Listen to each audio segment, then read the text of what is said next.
members of staff and joining us on the live stream. Welcome to this July Ordinary Council meeting. See, there's a note on my run sheet advising that there has been a notice posted on the door of the council chambers to advise that election campaigning is prohibited on council premises while we enter the electoral period. So, no campaigning. Okay, Councillor Martin. Do you want me to no campaigning or? Kia ora koutou, I'll start us with karakia. Kia ora te marina, kia whakapapa painamu te moana. He ora arahi mā tātou e te rangi nei. Araha atu, araha mai, tātou ia tātou katoa. Hui e taia kie.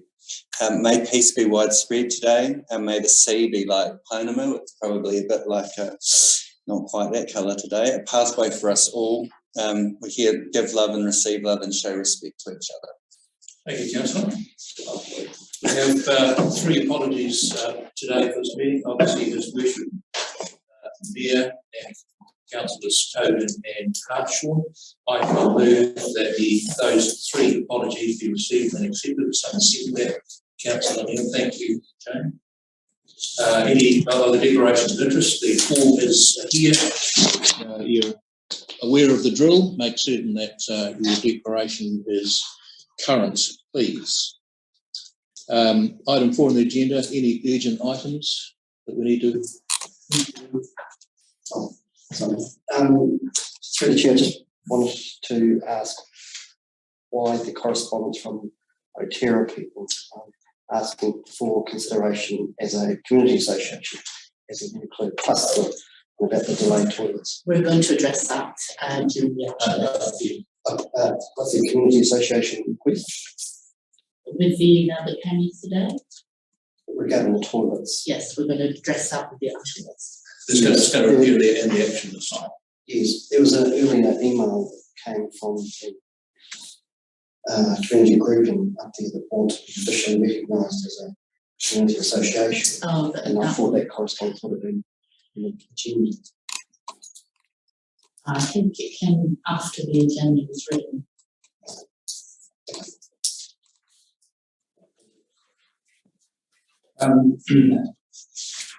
Okay, so we have some meeting minutes to receive.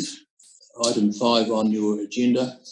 You'll see the ordinary council meeting minutes of the 23rd of June 2022 and the extraordinary council meeting minutes of 30th of June 2022. I shall move that both those sets of minutes be confirmed as a true and correct record of those two meetings. Someone second that, please. Councillor Davidson, all those in favour say aye. Aye. I pray that my digital signature be added to the confirmed ordinary council meeting minutes of the 23rd of June and the extraordinary council meeting minutes of the 30th of June 2022.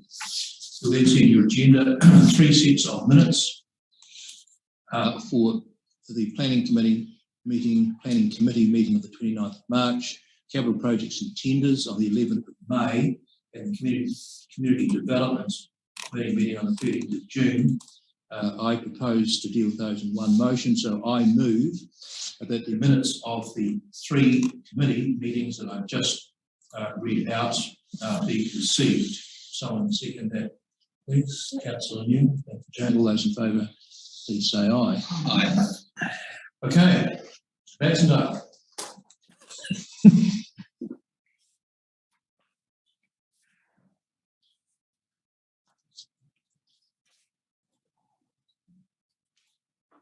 Perhaps before we start, if you just deal with the issue of the Otera toilet, seeing that's been raised. Yes, so I'm proposing that we have the Otera toilet reaction just moving forwards. We are going to be putting the previous temporary toilet back up there next week. I've stuck the more substantive discussion around a more permanent solution on the executive agenda for next Monday, because a permanent public toilet operates in a different way to the temporary arrangements we had before. There's a lot of stuff that we've got to work through in terms of how we take things forward. But I think the key issue is getting that previous toilet back into place if it's possible. So it's got to go to the same place. Yes. Yes. And can you give us a likely time frame for the installation of permanent replacements? That I can't at the moment. And the reason is we've got to work out precisely the scope of what whether we need resource consent, how we're going to locate it, how we fund it. There's a whole series of things that we've got to work through to put a timeline together. What we should be able to do though is by the time the next council meeting that will include all the actions in terms of progress and the week after. Thank you. Okay, good afternoon, councillors. Just moving through the items on the list. In terms of the speed limit register review, we're looking to be putting together and getting out consultation in August. But Carl Jackson was today, he may touch on that partly through his presentation doing on the transportation update. In terms of Ross Chinese Gardens, we're now at the tail end of this. We're working towards a completion date of the 1st of September. We do think there may need to be slightly more lot put in, but we're monitoring that at the moment. Things are moving forwards. In terms of the HQ and Paki Waitara buildings, council recalled earlier discussions where items were deferred until a later date, and so there is no further progress on that. It's been postponed for the time being, and the same thing would apply to item 4 as well. Item 5, race course development IAF submission bid. There is a paper in the confidential section later on in the presentation. So we'll be dealing with that issue later on. We'll be dealing with that issue later on. Yes. Item 6, the gambling policy, new impact assessment is to be commissioned. That report has been moved forward to August as the consultant has extended their timeline due to other commitments that they've got. And the Hukatika Beach sign is tied into the work that we're doing on the beach access, which we now believe requires resource consent. So that is stakeholders have been engaged and that is all linked together. Haven't got any further updates. Any questions? Councillors, any questions? Councillor Lee? A likely timeline on the access for the meeting now. I can't give you one now. I can give you an update for the next session. It's tied into what we need to do in terms of resource consent, but also whether we need an engineering report as well to go with it. Can there be a temporary fix for the one just straight out here, so that at least the sand is covering the rocks to give a relatively level surface? Talk to colleagues outside of the meeting and see whether that's an option or not. Of course, otherwise it's a long way down the beach to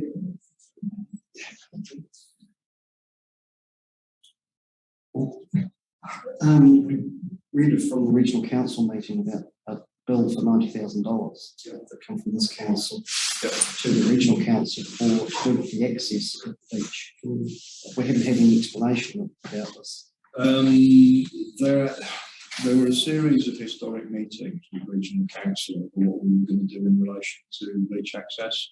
There was a TIF funding application coming through on the understanding that there would be supportive funding from regional council.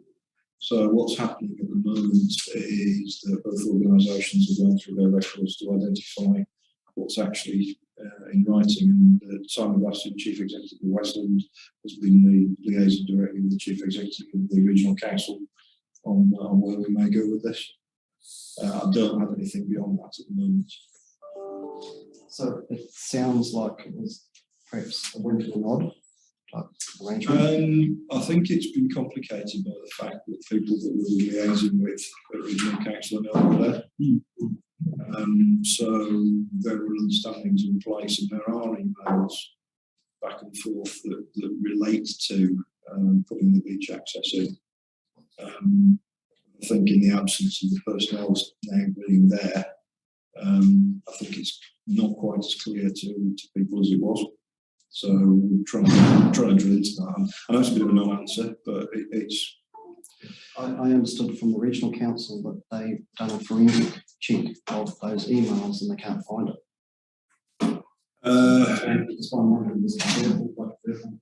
No, there were a series of meetings that were held with staff, some of which I was at when the thing was discussed. The question is whether it was written down in a form that gives the clarity that people are looking for. Sorry, through the chair, I said, why they just simply didn't just ring the person up and ask them about it, then flick emails, searching for emails. I think the challenge that you get, particularly when you're dealing with public money, is that you need to be able to have clarity on what's committed and what's not committed. So I'm at the moment, it's within the realms of the two chief executives to resolve. Through the chair, I think Councillor Davidson, the issue was that the regional council was taken by surprise to get a $90,000 bill that management didn't have any knowledge of. That was the issue. I would say that it wouldn't have been a surprise if previous people had still been working there. I think that's the issue. I think there may be an issue about how things might have been communicated in different places. I mean, I'm not privy to the detail of it, so supplementary to that, what if there was no written agreement, and where does that cost fall back in? There is a possibility that that's the case. We need to look at how that. I mean, there is a significant amount of infrastructure funding that's supporting what we're doing with this, but we would need to look at where that money was coming from.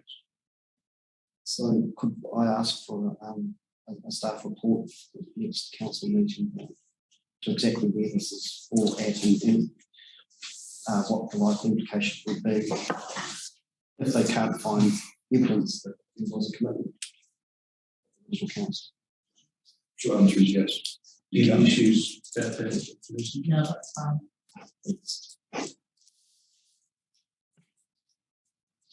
One other question, I do have a conflict of interest here because the stakeholders committee has been engaged in the entire Imaging Beach access. Will that be permanent or might this other be cemented? Oh God, I honestly died.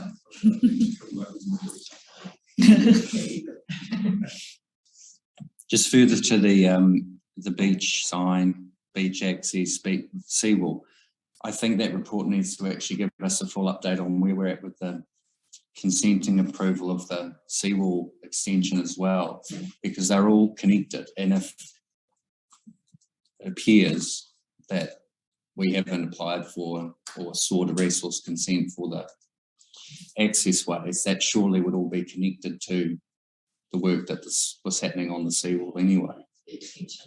So just for making it clear for me then, what you're after is a full report relating to the beach access to include all matters relating to it. Well, like that planning committee we had that time where we did have staff that are no longer at the regional council present to us, and they gave us a full status update on the seawall and floodwall extensions and where it was at about 5 or 6 months ago, and a lot of months have passed and work that was meant to commence hasn't commenced, and it's very hard to articulate to the ratepayers where this project actually is. And I appreciate it's not run by us, but we are a stakeholder and it's in our community. Well, we really have to engage with regional on that because we can't determine where they're at apart from what we've had in conversation with them. Well, has that joint seawall committee met recently? No, that's through the chair. It's a very good question. When was the last time that the chairperson of the joint seawall committee met with council? Probably can't answer that. We certainly haven't had a committee meeting for some time. But that, I think that'd be well over a year, and I think that's fairly poor that they haven't engaged with us.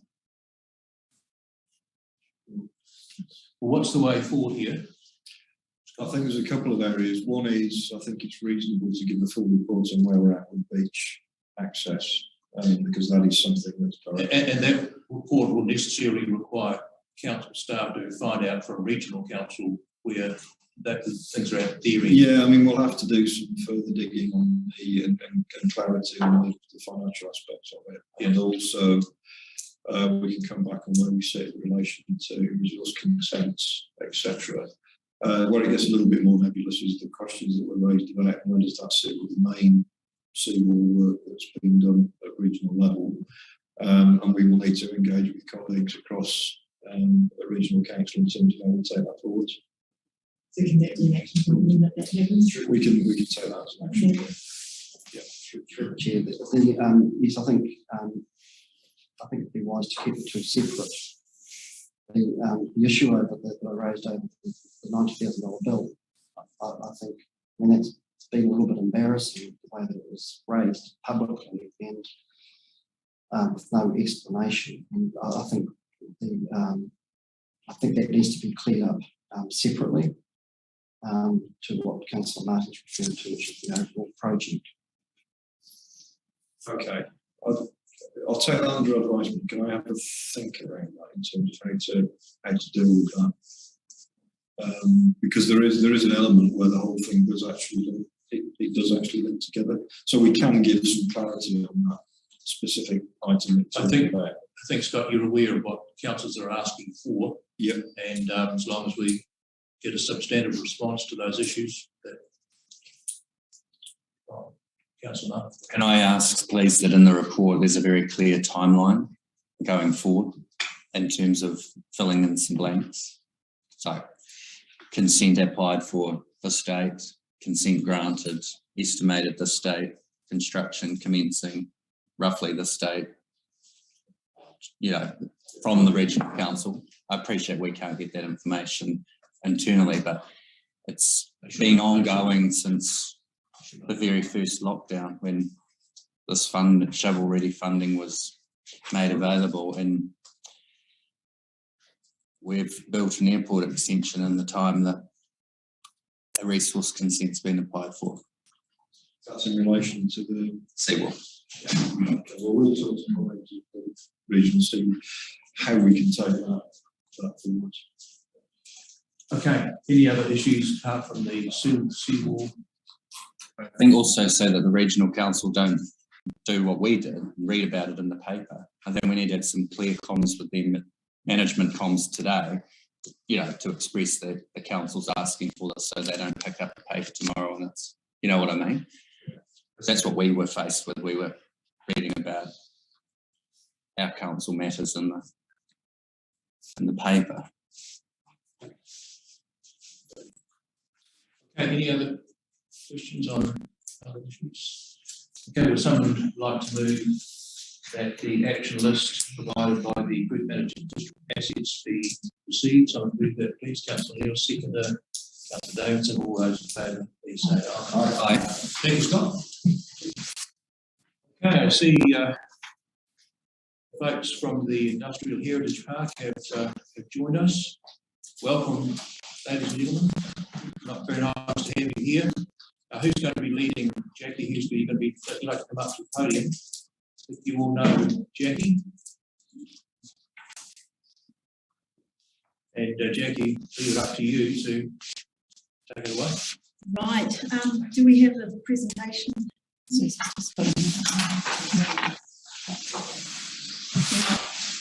Kia ora everybody, and thank you for the opportunity to present today on the industrial park and the invitation that was received, I think, by the park committee. Firstly, the reason I'm presenting on behalf of the park is because I pulled together the overview, the strategic plan overview with them, and independent, and they're going to give you that overview. I've also got Ian Gilbertson and the team from the park here to answer any questions. So what I'm going to do is just quickly introduce it with a few key points and then take you quickly through the strategic plan, and then there'll be a time for questions following that. So that's good. So the vision, a lot of this, mate, you'll possibly know. I'm assuming that most of you have been up to the park, but the vision there that they're involved with is restoring a lot of the industrial heritage machines and telling the industrial stories of Westland. And I make a wee comment that includes things like sewing machines, because obviously they're branching out into all areas as well. And it's not just a male-dominated organisation, as sometimes the perception of it can be. The functions of the park are very much community development and cohesion. There's a lot of skill sharing. There is a very high level of skill within the people up at the park. They cross over into tourism clearly with what they're doing. And they also do a lot of work with helping in the community, and we look at things like, you know, Christmas parades and helping with a lot of the community events. So they tick an awful lot of boxes in the work that actually happens up at the park. And in thinking about that, I think it's really important to stress that they are very much a community facility. In the same way that we look at halls and sports fields and sports centres, the difference probably is that the park is used most of the time with people. So I think that's a perception that is not always gained, is that this is a recreational facility and it crosses all sorts of things.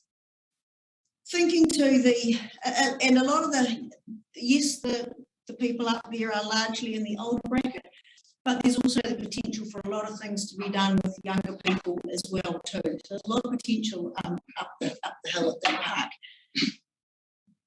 Thinking also about the success of the park, what I've noticed in working with them in the last couple of years is there are a group of people that actually get things done.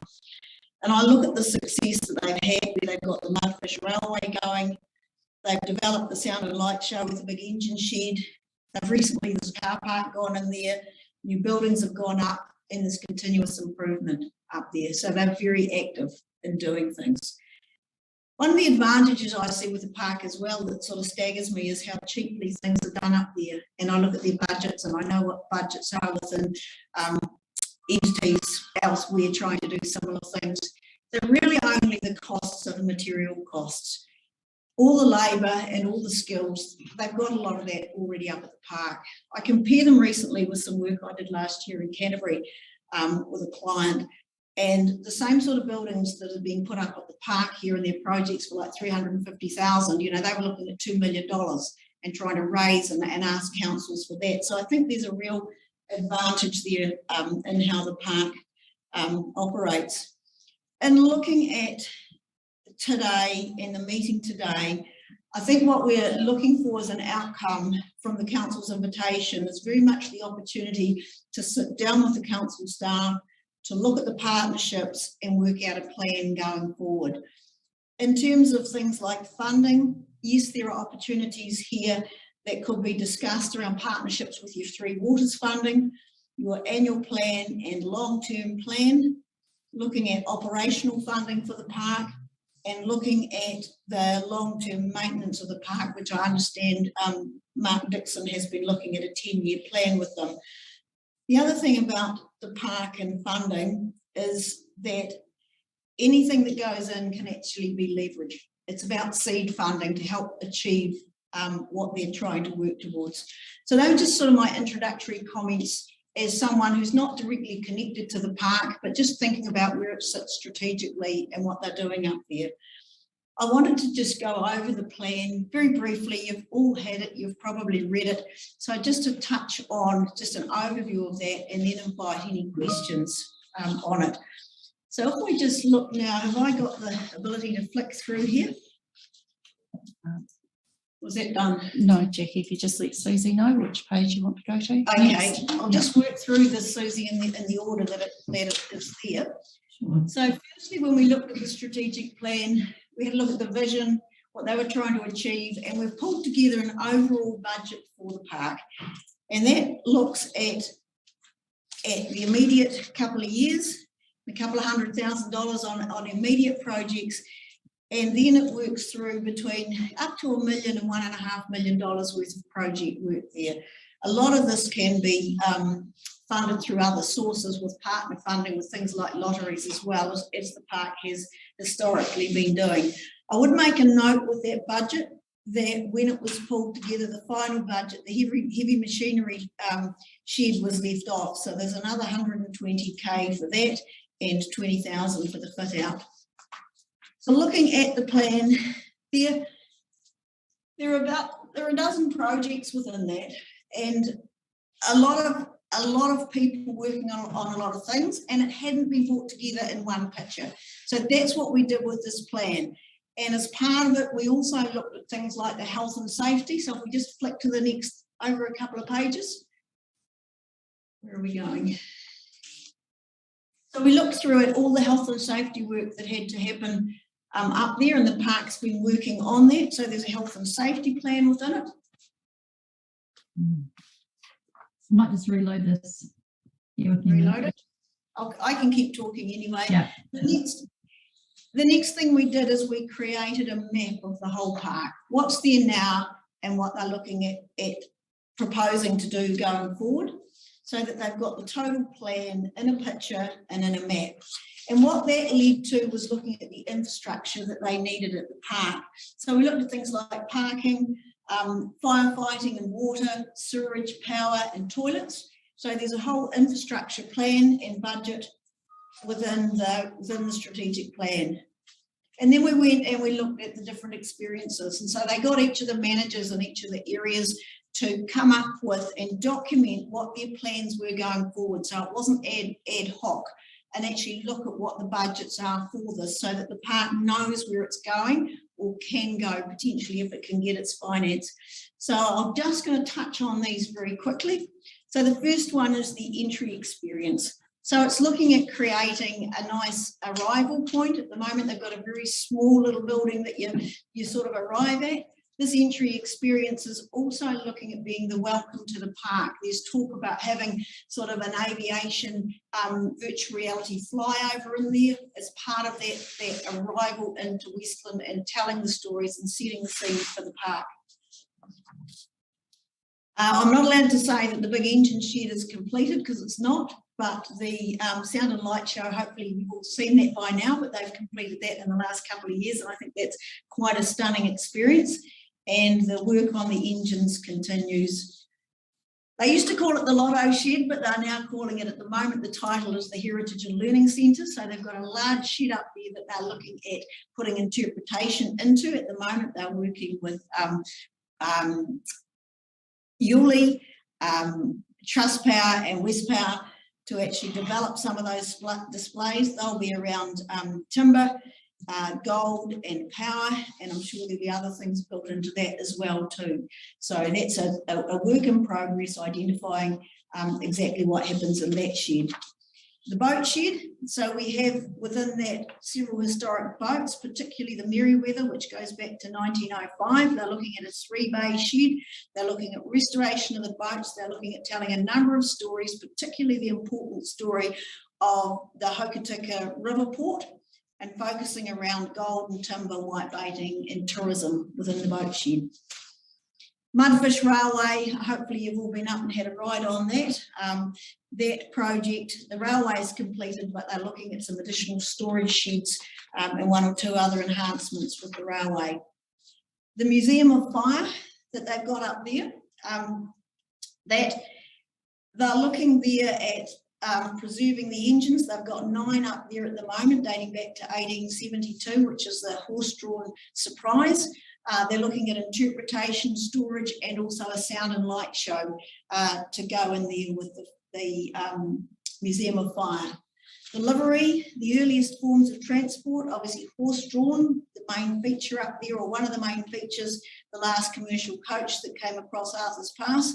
They're looking at additional lean-tos to display more equipment, and they're looking at improving the overall display of the livery.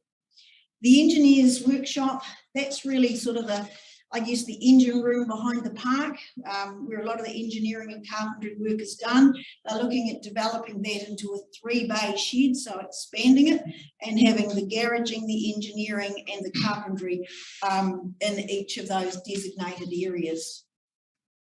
The steam shed, They're looking at making that into an interactive space. One of the key features within that is the traction engine, and the displays are going to be around steam engines, the bark engine they've got up there, and also Davidson's foundry. So there's a lot of work to be done on that, but that's the direction of that. The outdoor recreation and biodiversity area.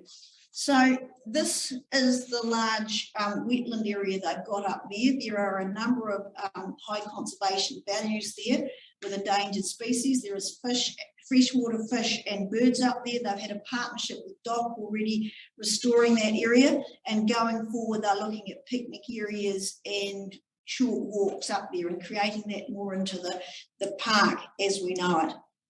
The Colonial Sewing Centre, they're looking at a new building for this. They're looking at restoration of the machines, displays, and also running courses up there on a regular basis, and that's in partnership with Westreek. They're also looking at a heavy machinery display shed, and this is going to house their larger equipment like their bulldozers, graders and diggers. And then we've got another section in the plan which looks at other considerations, and it looks at things like signage that's needed up there with visitors and visitor interaction, and also a promotional plan. So that's the overview of the strategic plan and all the work that they've done up there. I certainly have enjoyed working with them, and particularly how proactive they are in delivering what they say they're going to do. So that's the conclusion, and happy to answer any questions, and certainly reflect some of those questions if I can't answer them. Jackie, it's a big vision and a fantastic amount to be achieved so far. One of the great success stories of volunteerism in our district, I think, and all credit to everyone involved in this enterprise. It's actually fantastic. But a big vision is an expensive vision, not only to achieve, but also going forward to maintain sources of income that are going to be required in the future to keep the big wheels turning. What do you see there? I think I'll probably flick this one over to Ian to talk about. That's something that they do need to consider. One of the comments that I would make with that too is this particular park, yes, there'll be maintenance costs with it. I know with the buildings, they're already looking, the council's already looking at those with Mark Dixon. The operational costs, I think they've worked those out at the moment with what they're working at around 20k a year, but you're dead right, that will increase. I think what they do, the advantage they do have is a lot of them sort of voluntary work that goes into it, so you're actually taking out that. But that needs to be looked at individually with each of the projects. But Ian, have you got any comments you want to make on this?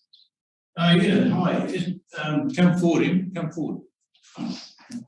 Rob's just completed the annual report and tells me that we've got over 70 members, and we're actually doing about 1,000 hours of volunteer time every month. So it's quite an outstanding volunteer effort. It's pretty obvious that internal revenue is not going to drive all of this. So we're looking at any opportunities that we can get onto for exterior funding. We're looking at opportunities for seed funding with Lotto. There's the latest regeneration fund, which is open yesterday. I think that's another $21 million that government put into arts, culture and heritage. And we're looking at that. Rob and I are going to be looking at that over the next months and putting an application.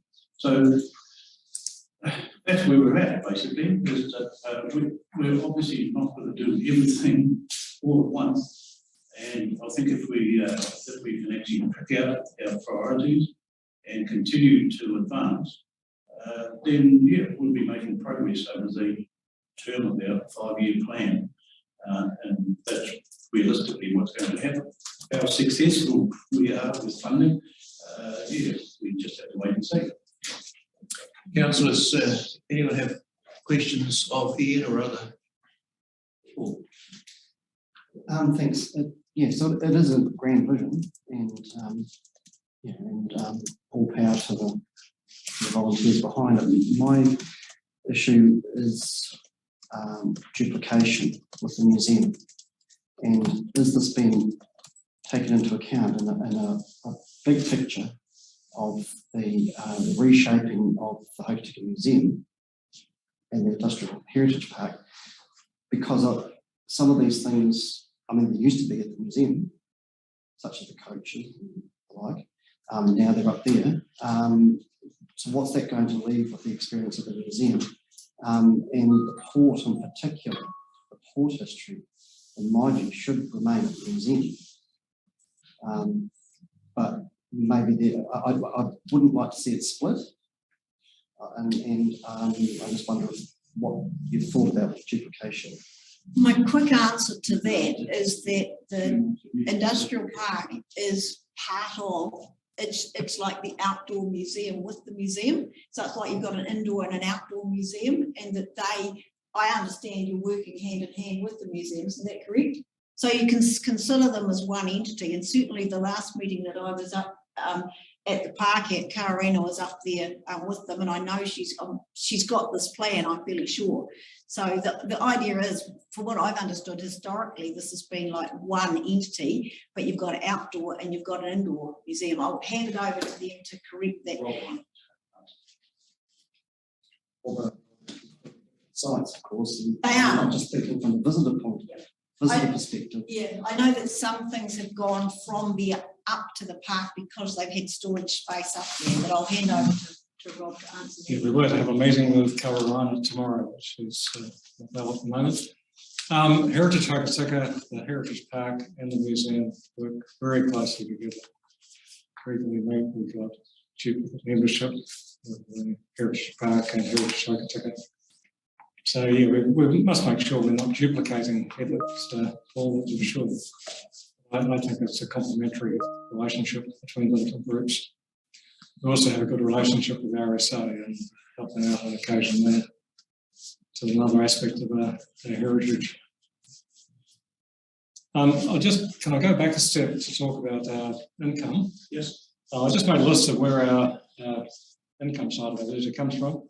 So subs, we charge $30 a year, subs for local members, $10 for members from away and juniors. Donations, at the moment, entry to the park is by donation. That has a GST advantage. We don't pay GST on donations, we would on an entry fee. So we have to be pretty careful about when we change the entry fee. I believe we will at some point, particularly with the big engine sound and light show. It's the sort of thing you'd expect to pay for in most parts of the country. And the idea is we're raising our displays to that standard. So at some point, we'll be charging at the gate. And that's probably $15, $20, maybe a family rate.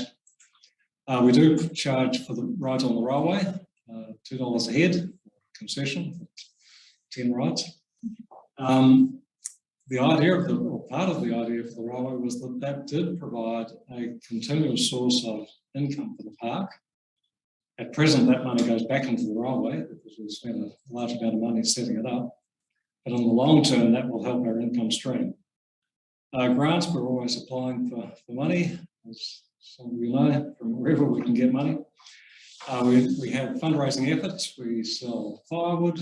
We run raffles when we're allowed to in New World. We also sell sausages and drinks. So every opportunity we can take to raise money, we do so. And we also sell a significant amount of the stuff that comes in, if it's of no value to the park. Anything that goes through an accession process to the park, they sign a form saying you must display it, you can do what you like with it, you can sell it, and sign a piece of paper. So that allows us to sell surplus equipment that comes in. We also sell quite a lot of scrap metal through the local scrap people. I think that's a significant income. Rob, can you give an indication of off the top of your head, the numbers who on an annual basis are going through, visitors I'm talking about, fare paying visitors through the park? I'm trying to think. We report on that every year to the Charities Commission. We do a calculation. We run a visitor book, which doesn't pick up every visitor. But I just can't. Do you have a figure? I think it's roughly 10,000 a year.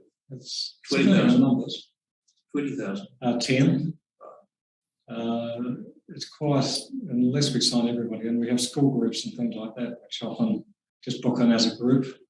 So we don't have accurate numbers. So if all of those We can estimate 10,000 people are paying $10 per year, that would significantly. That would bring in a significant sum, that's for sure. Although that would, maybe an average 10. We have to be very careful that we're not putting people off with our entry fee. That's the argument that we have. There are benefits in having a donation. We do see $50 notes in the donation box. So some people pay nothing, some people pay 50. 50 plus. It's really hard to know. We have a very good record of our donations, so we have a comparison point with a changeover. We'll then see how well we do when we start charging at the gate. Other councillors, any other questions of these? Yeah, just got a question. Are there similar sort of parks, heritage parks like that throughout New Zealand? Well, obviously the nearest one to us is Shantytown. I'm talking about throughout New Zealand. I think we have some unique features, and you can look at Motap, the big ones, Ferrymead and Christchurch. It's sort of like us, but on a much larger scale. Our unique feature is that there's a fair chance that you'll get to talk to people who actually worked on the machines. You'll see people doing stuff, and you can talk to people who are doing stuff, which makes us quite different to most museums, which are a static display to look through a glass window and see something. We like to think of ourselves as a living, working museum. So I see that as a key point. I have endless discussions with Jackie on the benefits of sound and light shows. I actually prefer real steel and real engines running, but the sound and light show allows you to hear what those engines sound like on most of the month when they're not running. They run 1 day a month. So there's certainly a benefit in doing that. The sound and light shows have their place, but I don't think they replace the hands-on real stuff and real work doing real work. What does it cost? What does it cost to run Union? To run the park. Well, as Gilby said, it's around about 20,000 a year. That's what we budget, which is our operating costs. We have a very good relationship with council under our memorandum of understanding. So it doesn't include things like insurance. Yeah. And we don't run our own asset register. The books are quite simple in terms of other similar organisations, because we don't have to list all their buildings with valuations on everything. Council does that. Thank you very much. And the buildings were recently revalued. Cool. Councillor Lee. I just think that one of the things that you value is that personal context. That's why Yep. when you're talking about that, I think is the most important thing. So the diversity you've got is that community feel, and you are all out there working. That is so invaluable for people to get involved. So, Yes, yeah. Yeah, I think that's absolutely stunning. Yeah, and the volunteer hours, that's impressive. Yes, yeah. Everyone's struggling for volunteers. Well, it's providing a social service as well, isn't it, for the volunteers who are looking for an outlet for their own interests. Providing that is really valuable for our community. We're mostly blokes, and we don't get into this touchy-feely stuff, but you read a lot about loneliness in the elderly, and I believe we do provide a really valuable social service in that way. Providing that social contact, which I believe the members really value. Okay, any other, Councillor Martin? Thanks, Jackie and Rob and everyone for being here. We obviously got quite an insight into the park at the last Community Development Committee meeting that we had up at the park, and Gilby presented the strategic plan to us, and so we've since that been able to actually read the document. So thank you. We've obviously on the agenda today considering, quote, better off funding, and an aspect of that is potentially tagged around heritage and cultural heritage. So there are some significant funding opportunities coming up, and I think that partnership with council is critical. So thank you for coming today, and we keep moving forward. Thanks. Any other councillors have any comments? Jackie, anything else you want to say? Yeah, just listening to the discussion right at the start, there are just two more things I'd say.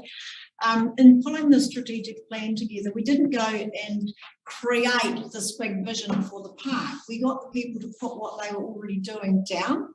So it actually collected that together. So it was sort of what was happening anyway, but very much ad hoc. Would you agree with that? Very much what they were doing and where they were all heading with all their different plans, and just getting it together and going, hey, this is what the big picture looks like. And the other thing I'd say too, particularly when I look at it in terms of planning forward, in terms of income forward, what they haven't had in the past is those key attractions up there from a tourism perspective. And now I can see that building with the Sound and Light Show, and with the Mudfish Railway. You know, they're starting to add those ingredients, which are, I think they've got a big pull in the fact that here at the park you can actually go and talk to local people, and you know, people can get together who have got engineering and mechanical sort of interests, and there's an element of the female element as well, but there's a predominant male one at the moment, and I think we're going to see adding to that going forward, the actual attraction side of it as well too. So yeah. Anyway, that's it's been a pleasure working with them, and that's what's been going on up at the park. Fantastic. Thank you. Jackie and Phyllis, thank you very much for coming along today. It really is, as I said before, one of the great success stories, and the activities in the park are regarded very affectionately by this council. Let's hope that very good relationship we have will continue on into the future. So thank you for coming. Much appreciated. So will someone move, please, at the presentation from Jackie, Ian, Bruce and Rob from the Industrial Heritage Park be received? Someone move, please. Councillor Neil, second. Councillor Davis, and all those in favour? Aye. Thank you very much. Okay, the next presentation is an in-house one from Richard, I think, the Information Management and Information Technology update. Right, just one moment, please. Got your IT sorted out over there, Richard? No, I struggle every day. Just be one moment, sorry.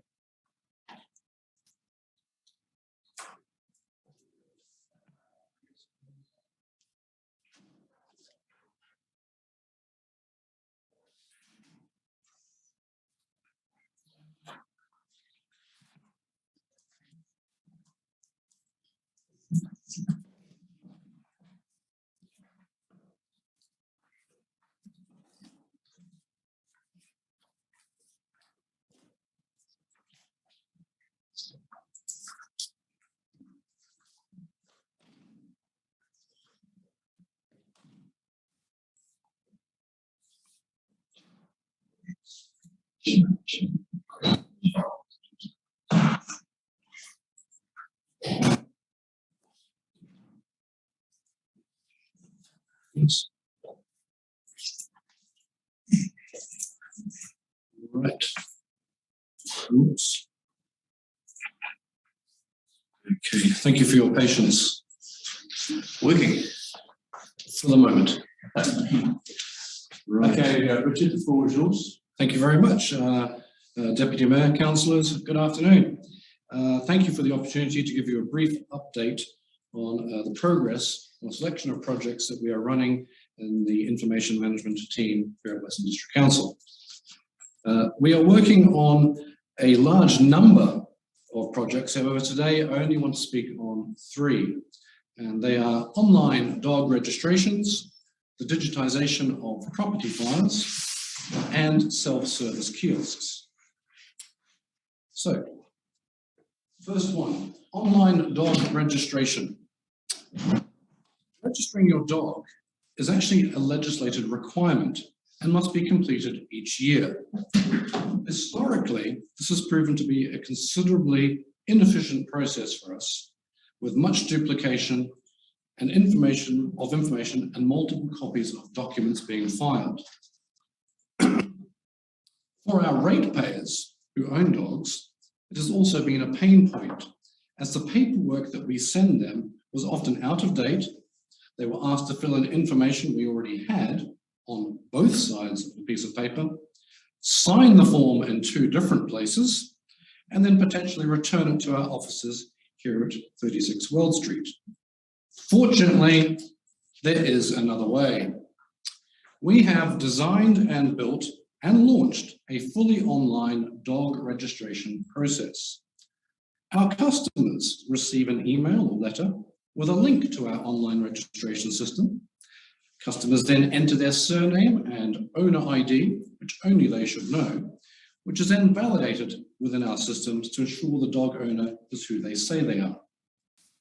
The system will display the dog details that we hold, and the customer is asked how they would like to collect their tag and how they would like to pay. We then ask them to pay. All of this, of course, can be completed from any internet-connected device in the comfort of one's own home, without the need to visit our offices.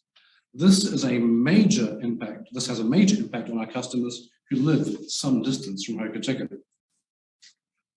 Being a digital process, the steps that follow after someone has submitted a form are also digital, and they are mapped out to allocate tasks to staff, send emails, update records, and save the completed application. Another benefit to being a digital process is that we can monitor in real time the progress of individual applications, report on the efficiency of a given task, and this, of course, gives us more ways that we can improve our services. This system is currently live and is being actively used this month as dog registrations are due by this Sunday. We have noted that we have met, if not exceeded, many of our success criteria, and we have received positive feedback not only from our customers, but from staff in-house as well. This relatively simple process has some clever technology behind it, and we feel demonstrates the potential for us to apply similar processing to many more of our application forms and processes. Richard, can I pause you and ask you, have you invented this system, or is this a similar system to what other councils use? Invented, we've got a product which we then design our own process and put in place. So we follow industry standard, if you like, but yes, we've built it ourselves. So do most other councils have an online registration process, or are they still paper-based, you know? No, I recently had the opportunity to see what Wellington City Council were doing. I'm pleased to see that we actually match almost feature for feature what they're doing, but a lot of councils don't offer this service yet. Right. Okay. Thank you. So is it more efficient in terms of staff time to do it digitally? Very much so. So does that mean that dog fees will be coming down as a result of reduced administration? You know, is there actually material saving as a result of the process? Because there obviously is a reduced administrative load. I couldn't comment on the reduction of potential fees, but I can tell you our use of paper is reducing considerably with this new technology, and that's a cost saving. I'm just assuming that the cost saving would be realised ultimately, right, by the beneficiaries of the service, which is people that pay dog registration. So, yeah, I think dog registration fees go actually to support the monitoring, if you like, everything to do with the function of dog control, so including the admin of it. So, Richard, what proportion of dogs do you expect the dogs will be registered under the system as opposed to paper-based? This is the first time we've run it. The statistics I had coming into this room are out of date already. We actually had 27 applications coming in this morning online, so I can't give you a definitive number. Well, we've had a run within the first week. There was a surge, and then tickering off, and now with the deadline looming. How many registrations we have? Normally, we've got 2,000, over 2,000 dogs. So that would normally be 2,000 bits of paper, for potentially 2,000 people visiting the customer service desk. If we can do this from home or on our mobile phone, that's got to be the way forward. Sounds fantastic. Well done. The second project I'd like to talk briefly about is the digitization of our property files. We are building a system to digitize and store electronically the many thousands of physical property files that we have here at Western District Council. Now, a brief explanation of the current system that our customers face when they wish to see documents in our system. First off, you would actually need to visit 36 World Street. You'd need to sign in at the customer service desk. You'd need to fill in a paper-based form. You need to pay a fee, and then you need to wait. Whilst our staff access a secure area of the building, enter the fireproof file room. I have clicked a button, there we are. Then they will search for the relevant file. Safe. They will keep searching for the relevant file. They'll search again as they get the correct file. I keep clicking and it is still going to come up on the screen any moment now. They would then review the file that's been requested to perhaps remove any confidential information or perhaps information that was misfiled in the first place, and then present the file to our customer. The next most common step is that the customer says, please could I have a copy of that? We run it through a copy, or actually I wanted the property next to that one. And we start all over again. This is a very long and inefficient process.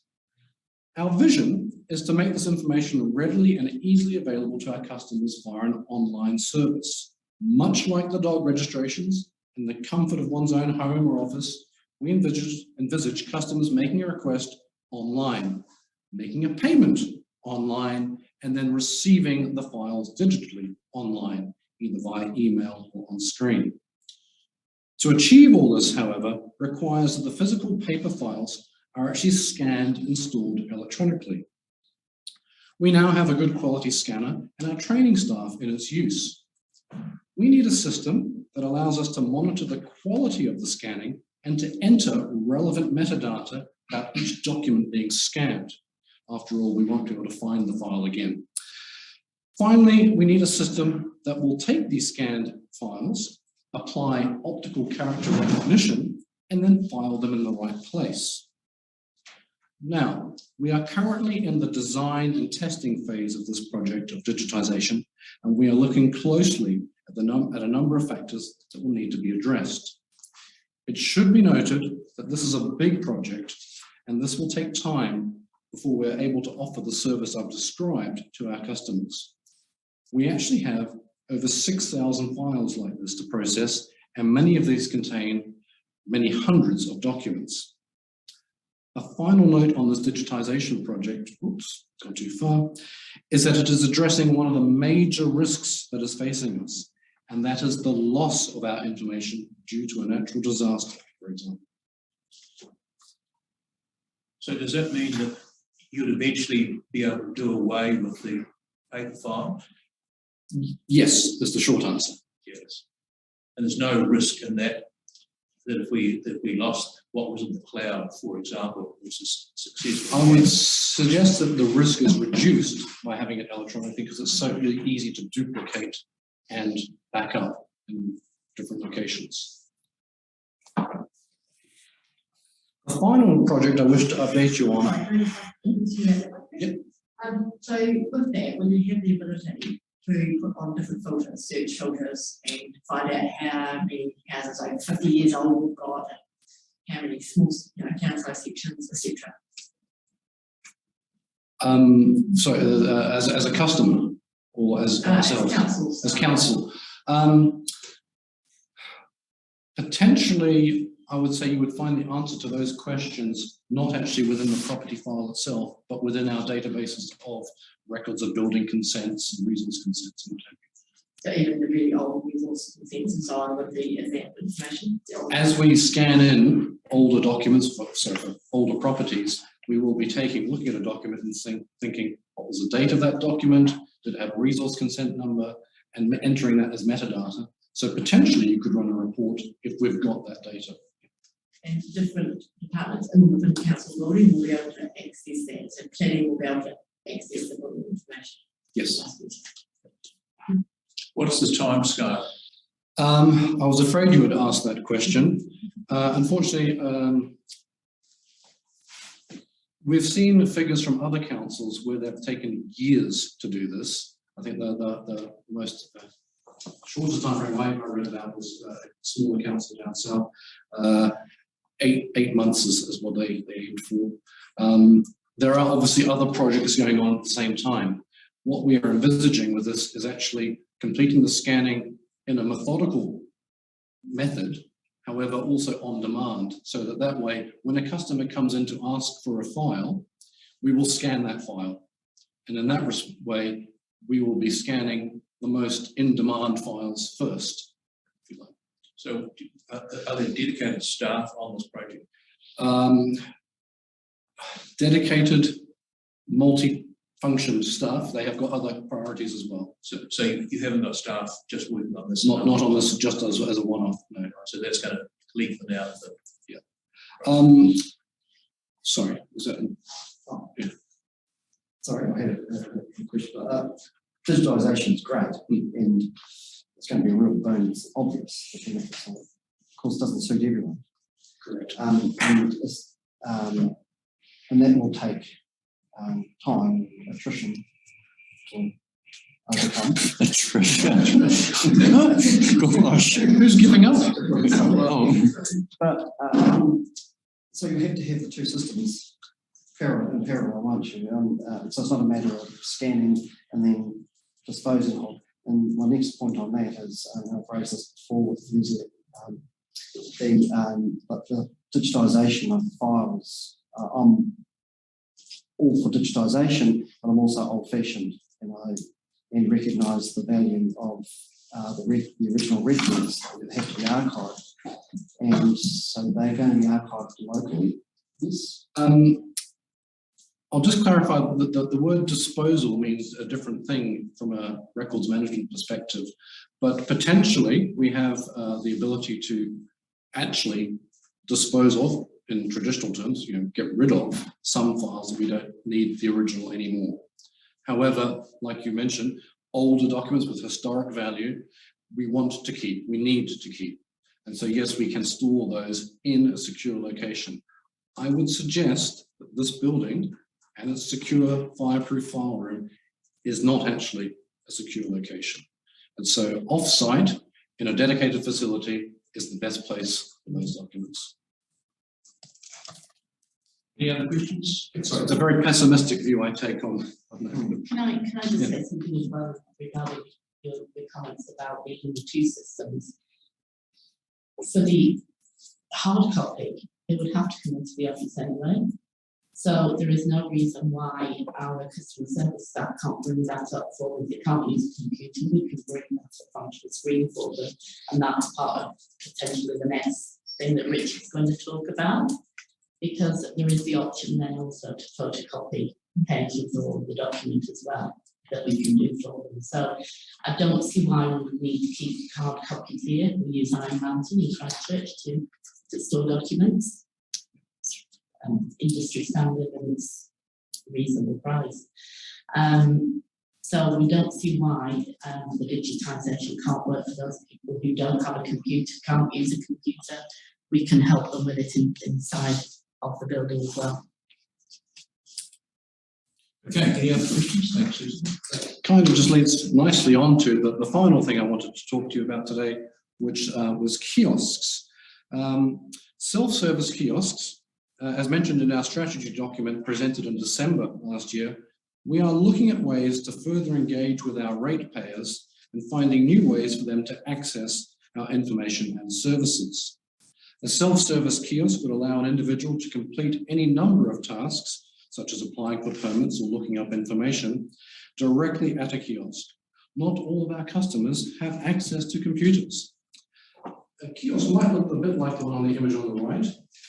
However, it should be noted that this project is in its infancy. Our vision if this proof of concept and trial proves successful, is for kiosks to be installed in locations across the district, bringing access to our services closer to those who live a long way from Hokitika. I hope you've enjoyed this presentation and are as enthusiastic as we are about using technology to help our ratepayers engage with us and use our services in new and efficient ways. I'm happy to take any questions. So Richard, following on your last comment, there could be a kiosk in Hurst, for example. Yes.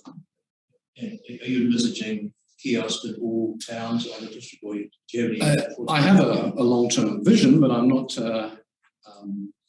we have to see how the trial goes, but potentially it might involve having MOUs with various businesses further south to allow us to house a device which is internet connected to let people come in and, oh, I'll register my dog or apply for this permit, look up this information.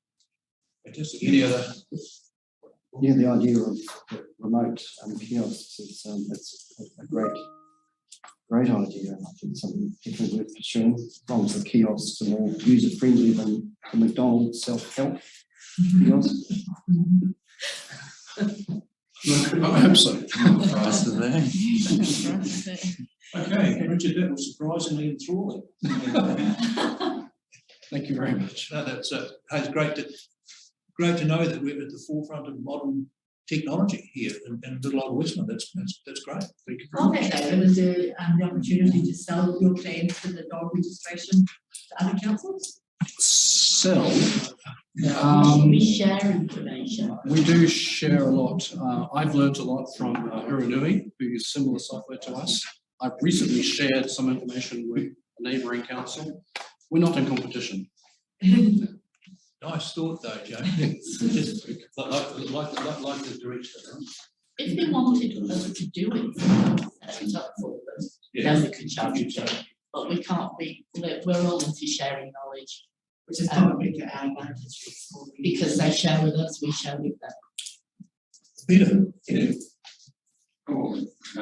Deputy Mayor, councils, so I'd like to thank you for this opportunity to provide an update on some of the projects the information technology team is currently working on.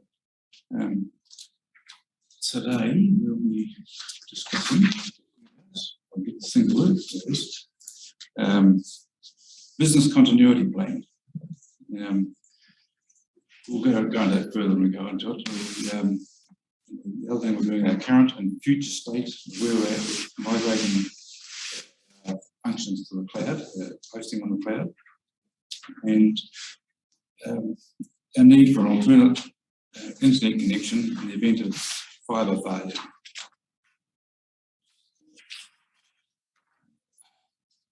Business continuity plan, or BCP. A business continuity plan is our plan of how to manage events that interrupt our business as usual. Incidents such as severe weather or extreme weather, as we hear all the time now in the news. Fire, flooding of lost premises, things like fire and flooding and earthquakes, they all could, this building, we don't know how well it's going to stand up in any situation. Any personnel, theft, flood, as we don't know, our servers are all on the ground floor, so susceptible to flooding if it ever happens, and we hope it doesn't. Earthquake is a constant threat for us. And the one we probably don't really think about too much, we haven't for a couple of years ago, but we do now, is global pandemic. That affects us on a big way. When the fact that we had to all just drop of a hat, everyone had to sort of start working from home, the building was shut more or less. So I think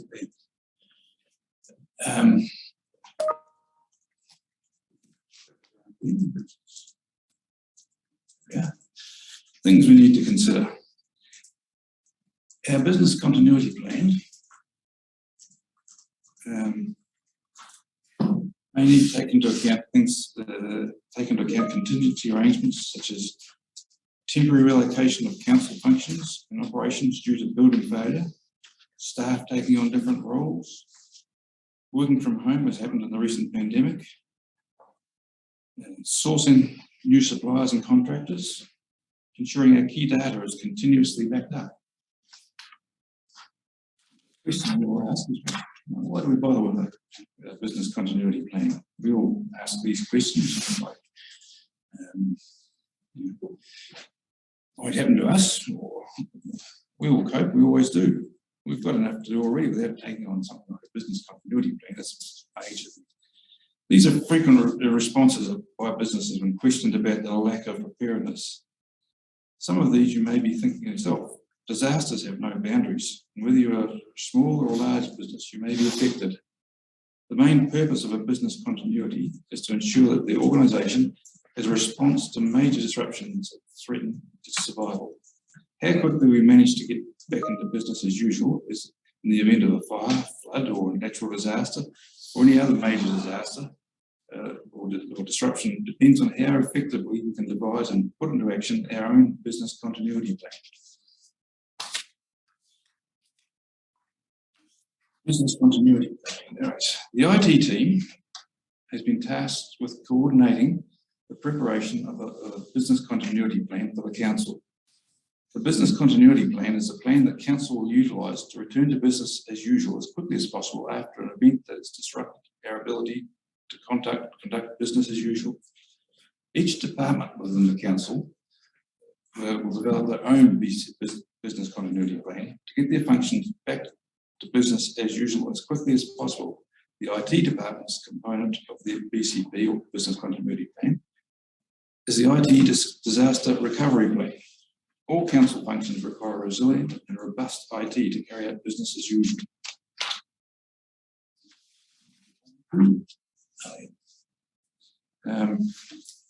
Part of our BCP will be to move council functions to the cloud as and when appropriate. This is a list of what we currently have on the cloud. Currently get cloud hosted. Things like Zoom, our primary comms platform, which is our telephones and all its meetings and meeting rooms, all done through Zoom, all managed in the cloud. We've got no component in our own service here. Ibis Breeze is another one, the BI business reporting tool for financials, all cloud hosted. Alpha One, the management and processing of building consents. That's all cloud hosted, has been for quite a long time, it's got considerable time. E-Road, our vehicle management system, that's all our vehicles are monitored as to where they are, who's got them, and it's all done on a cloud-based platform. And one that we're just working on right now is the D4H, which is the Civil Defence Incident Management and Reporting software. That's currently being developed at the moment. I can't show you that one, but it is there.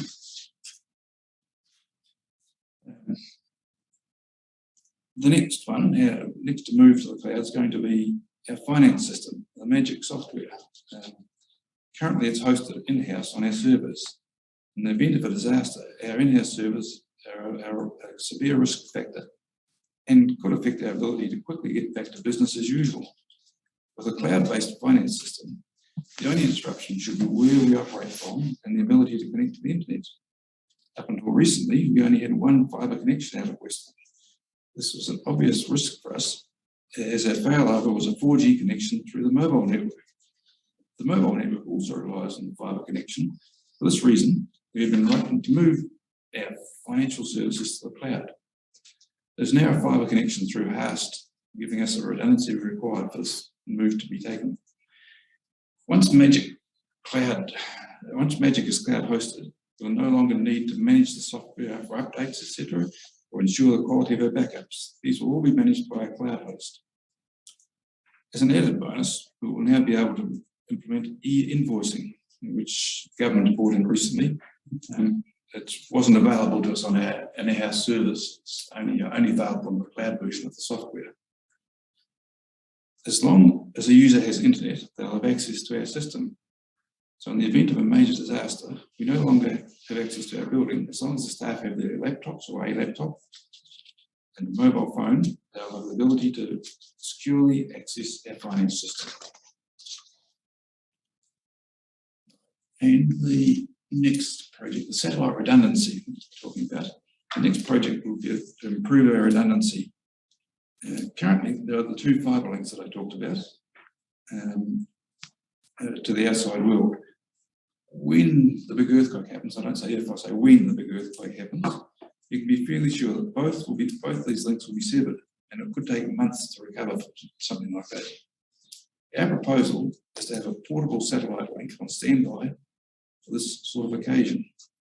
We would acquire the equipment needed for the link and have an account set up but not activated. It would only be activated as and when required. Part of the advantage of this technology and affordability is improving all of the time. And that covers what I was going to talk to you about, so thank you. So in terms of developing this resilience plan, how far through are we? We are in the very early stages at the moment. Has that been precipitated by our performance around in responding to the pandemic? It's something we should have had for a long time, and we're sort of just moving towards it now. And it's a matter of getting sort of laying responsibility for it on somebody, and it's come to the hands of the IT team. So we're facilitating it.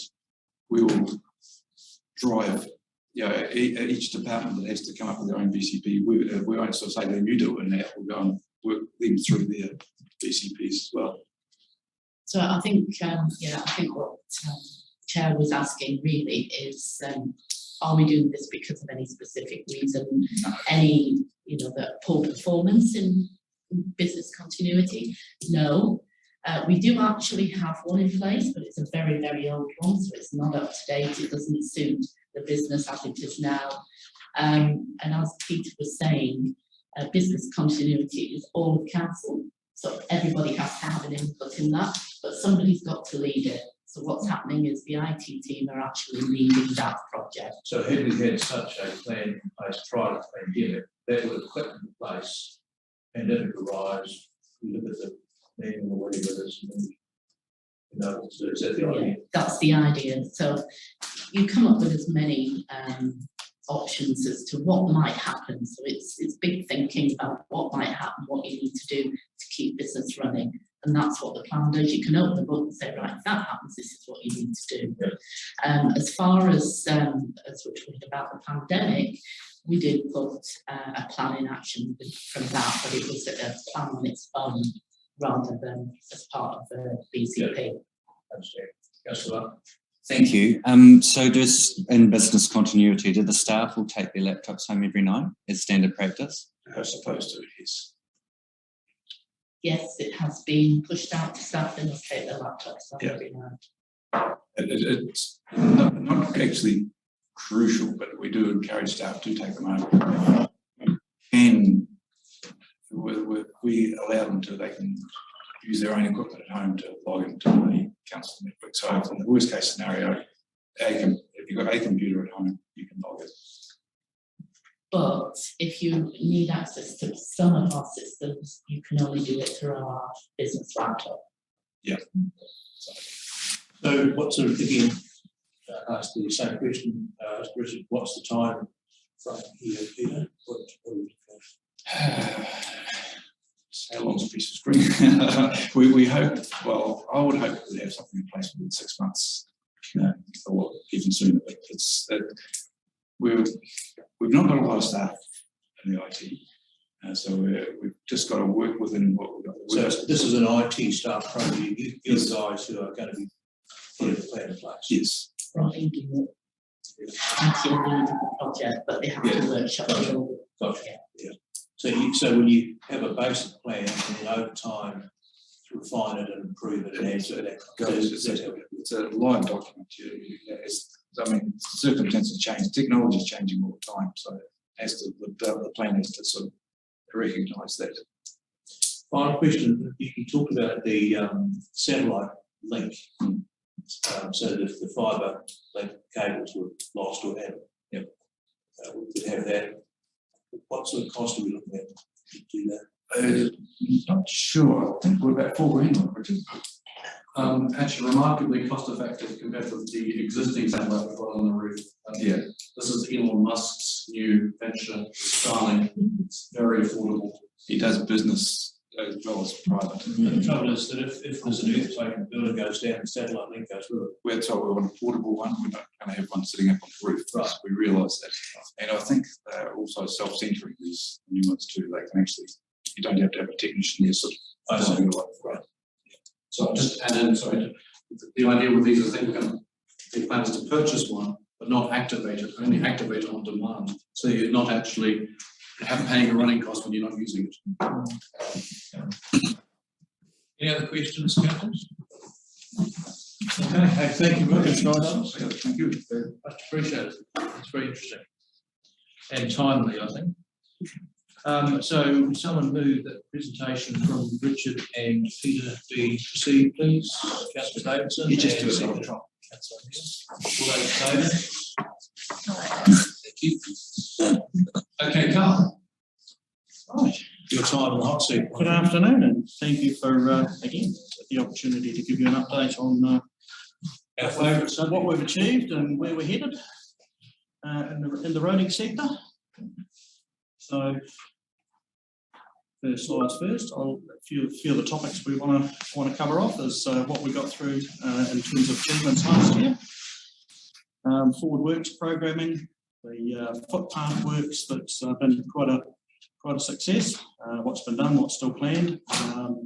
Towards the end, I've touched on it previously, but there's some more things developing in these areas here, which is the changes in temporary traffic management requirements, speed management, speed limits and bits and pieces, and just a bit of an update on what's going on in the roading efficiency group space.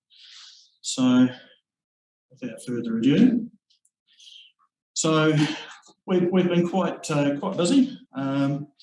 We've managed to get our new roading contract out, which is quite a big body of work.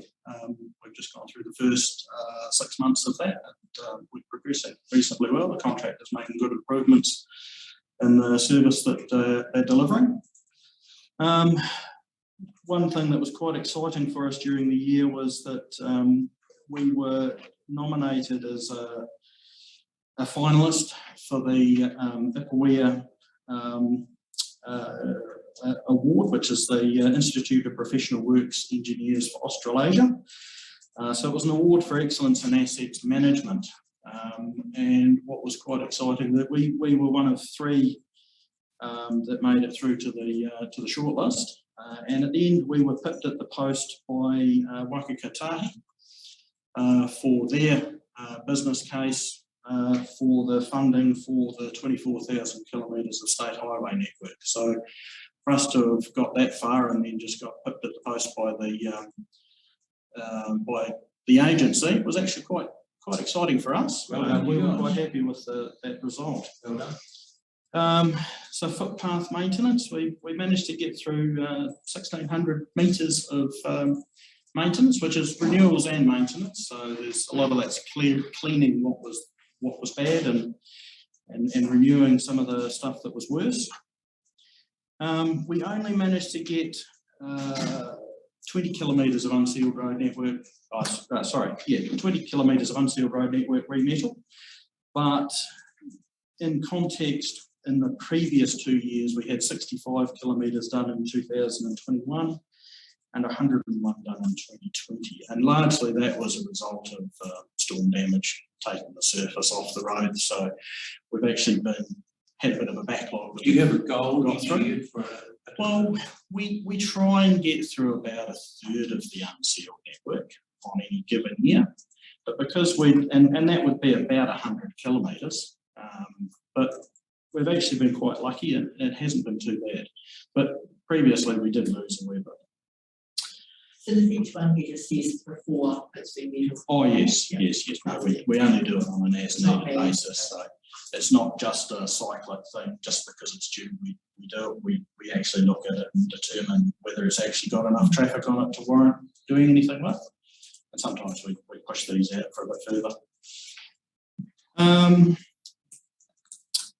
So yeah, just going back on footpaths, comparatively we had 800 metres of footpath renewal done in 2021 and 150 in 2020. So we've ramped things up considerably in that space. So we've done quite well.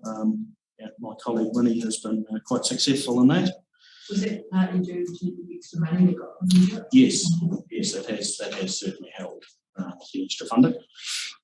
Yeah, reseals. I talked about that last time I presented, and that has been a challenge, and it is going to continue to be a challenge going forward. Totally, I was speaking to the main reseal contractor the other day, and they indicated that bitumen costs have doubled recently, so it's going to be challenging. I mean, we only got 13 kilometres done. We had a target of about 20. We're still going to try and target about 18 to 20. If we get that, we'll be lucky, but we may not quite get there. 270 metres worth of curb and channel that we placed. A lot of that was in Park Street as part of the footpath upgrade renewals work, and 171 metres worth of culvert replacements. So we have managed to get through a wee bit of stuff. So in terms of the forward works program, this is what sorry, yeah. I think I asked this last time. What percentage of the total cost is the cost of bitumen?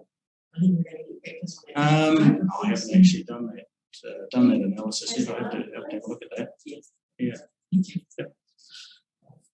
So in terms of the forward works program, this is largely what I showed you last time. It hasn't changed a lot. We are doing a lot of development work in that space at the moment. Presently, we've got a tender out for development of the forward works programming and management of our roading or RAM database. So that comes up within the next month. That will be closing. And we'll be looking at awarding with a start on October for that. So that's part of the ongoing improvement works that we've got going into the activity management plan space. So we're actively working on that next funding case that will go ahead in 2 years' time towards for the Transport Agency. So in terms of reseals that we've got planned, it's just a bit of a guideline list. It is quite different to what we presented last year in terms of what we were indicating for this coming year. That is a result of some of the stuff that we've had to defer a little bit further because we couldn't get it done last year. We've put it into this year's list for further review. So what that effect has is it pushes everything out by another year. So we just need to stretch the belt a wee bit and just work through what we can. So bridge work, we've also got another contract out for tender for professional services for bridges, which will be inspections, as well as further development of the life cycle management case. So we did some work on that last time. We identified a number of bridge structures that were at the end of their useful life. We've actually gone through and replaced some of those. So we've actually replaced just with culvert pipes because they were only small structures. And the case for a bridge really just wasn't there. So we've been quite successful in that respect. Again, this contract for works will be closing shortly, and we'll be awarding. And the aim is to be awarding in August or early September. Do we have a budget for bridge replacement? We do. We're sitting for some of our bridge replacement budget is about $250,000 a year. It's enough to do small projects, but what we need to do is develop that bigger understanding of what we've got for all of the assets going forward, because there will be a number that will be coming up in the next few years that we do need to specifically target and determine what we do. And if sometimes a replacement is not the final outcome, it might be some other form of refurbishment that we can achieve through there.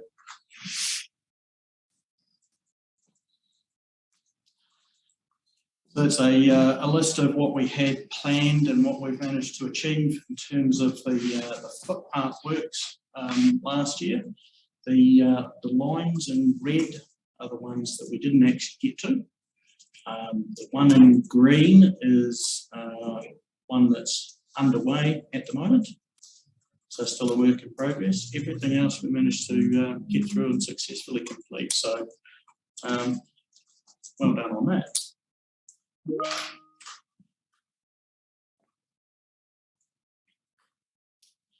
So yeah, and even though we have been successful, it has been challenging to get through. We had some delays on the Park Street project as a result of COVID. That has caused us some problems. Lately, we've had some delays on Mitre 10. Really, just the weather patterns are quite bad at this time of year, so pouring concrete can be quite challenging. These are a few photos of before and after. So that's outside Canary School. Fairly obvious which one was the before. Park Street. Fortunately, there's similar angles on the photo, so it's good. Gives you a good representation of what we've been able to achieve. Do you just go over the existing path, or do you take the old path right out? Depends on what the circumstances are. And a lot of the chip seal footpaths now, we're going through and milling the surface back in and then sealing over top. Right. The concrete ones will take out the old concrete footpath and redo it completely. So it's the car park in Rebel Street next to the dentist. Yes. Is that maintenance or is that renewal? That's a mixture actually. That one previous would have been renewal because it's a new, completely new surface. They've taken the old surface out. So some of the maintenance that we do will be moss removal or just isolated patching. But where we've replaced the surface entirely, that's renewal. Okay. Yeah. This is one of my favourites. That was, I think, somebody described that as an unsealed, or just a grass berm at one stage. But behold, there was a footpath underneath it. Who'd have thought? That was Ross. Why you get so many complaints about Ross footpath? So it's been quite a good achievement. So this is a list of just some of the roads, some of the footpaths that we're looking at doing in this coming year in those respective areas. So it's split into some of the maintenance and renewals. So the first one is maintenance, this one's renewals, I think. And do they cover all the ones that were asked for at the LTP? I believe so. So, changes in temporary traffic management. It is still continuing to cause a stir. Many RCAs are actually quite upset about the way it's being delivered. This is the changes that we're expected to front with the communities and contractors. There is a common theme of concerns throughout the industry about how it's been handled, and myself and staff, other staff, are actually struggling now with some of the newly certified temporary traffic management planners doing work in areas that they don't actually understand. And it's leading to us actually having to go back to these people regularly, more regularly than in the past, asking for changes to plans so that they actually work. And it's quite a concern for us. So I was lucky to get some submissions, or copies of submissions that went back to the agency on their traffic management. And these are some of the feedback that went back, and it was reasonably common throughout. They haven't seen a change in many years, and the consultation hasn't been particularly well done with the industry. this sort of talks about the previous code of practice. It was developed and improved upon over a period of about 20 plus years, and it served the industry really well. This is the old code of practice, and it could have actually been fixed with a few minor tweaks and a bit of update. Many in the industry don't believe that it really needed a complete rewrite, which is what's ended coming out of that process.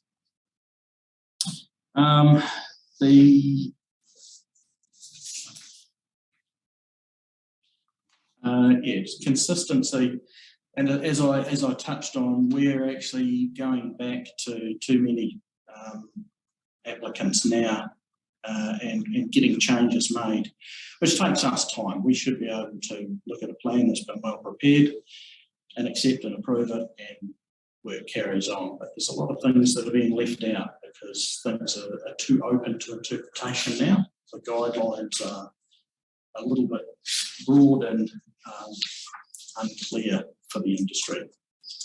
How specific forms that we would have to fill out to see engineering, how specific are they about what?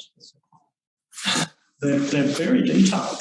The traffic management forms are very detailed, but it's simple things that are being overlooked because there's the local contractors are not actually doing their own traffic management plans anymore. They're subcontracting firms from away to do the traffic management plans because they don't have the skilled staff in-house to be able to produce. Well, they do. The rules would still be the same whether they're the rules are the same. The rules are exactly the same, but it's every area is different, has its own little quirks and dynamics. What we've seen recently was work around the St Mary's primary school. The traffic management plans that were applied for there, we had to go back repeatedly to the contractor seeking modifications to that because there was no indications whether pickups and drop-offs for the school had been considered, or there was work around the grey power club rooms, whether they were considered as affected parties. Even the supermarket exit, there was no consideration given towards traffic turning to head north. Bound lane had actually been closed off. So there was it's little things that if a local had prepared it, they would have known all of these things. But when somebody's from away, they don't necessarily see all of that. Does that also happen going the other way? That if someone from away, if a local is preparing it, but someone from away is assessing it? It wouldn't be somebody from away assessing it. We are the ones. No, we do all the assessment. Wouldn't there be a case for training for the council, or community, some sort of training for people that are preparing these plans? Can you hear this in different areas of council that? Yeah, potentially, but it's becoming a whole separate industry in terms of traffic management. And most of the local contractors, we're still allowing them to do plans themselves. There has been changes, but there are more that are now pushing out because they don't want to take on that liability for plan creation. So again, it's a whole new area that's developing as a result of the changes, and it is getting quite challenging. I just wonder if there's some ways of making it easier for everyone. Well, yeah, there is enough information in the training that's provided, but some of these newly trained planners aren't necessarily incorporating that training the way they should be. If you know what I mean, it's challenging. It's quite an awkward space to through.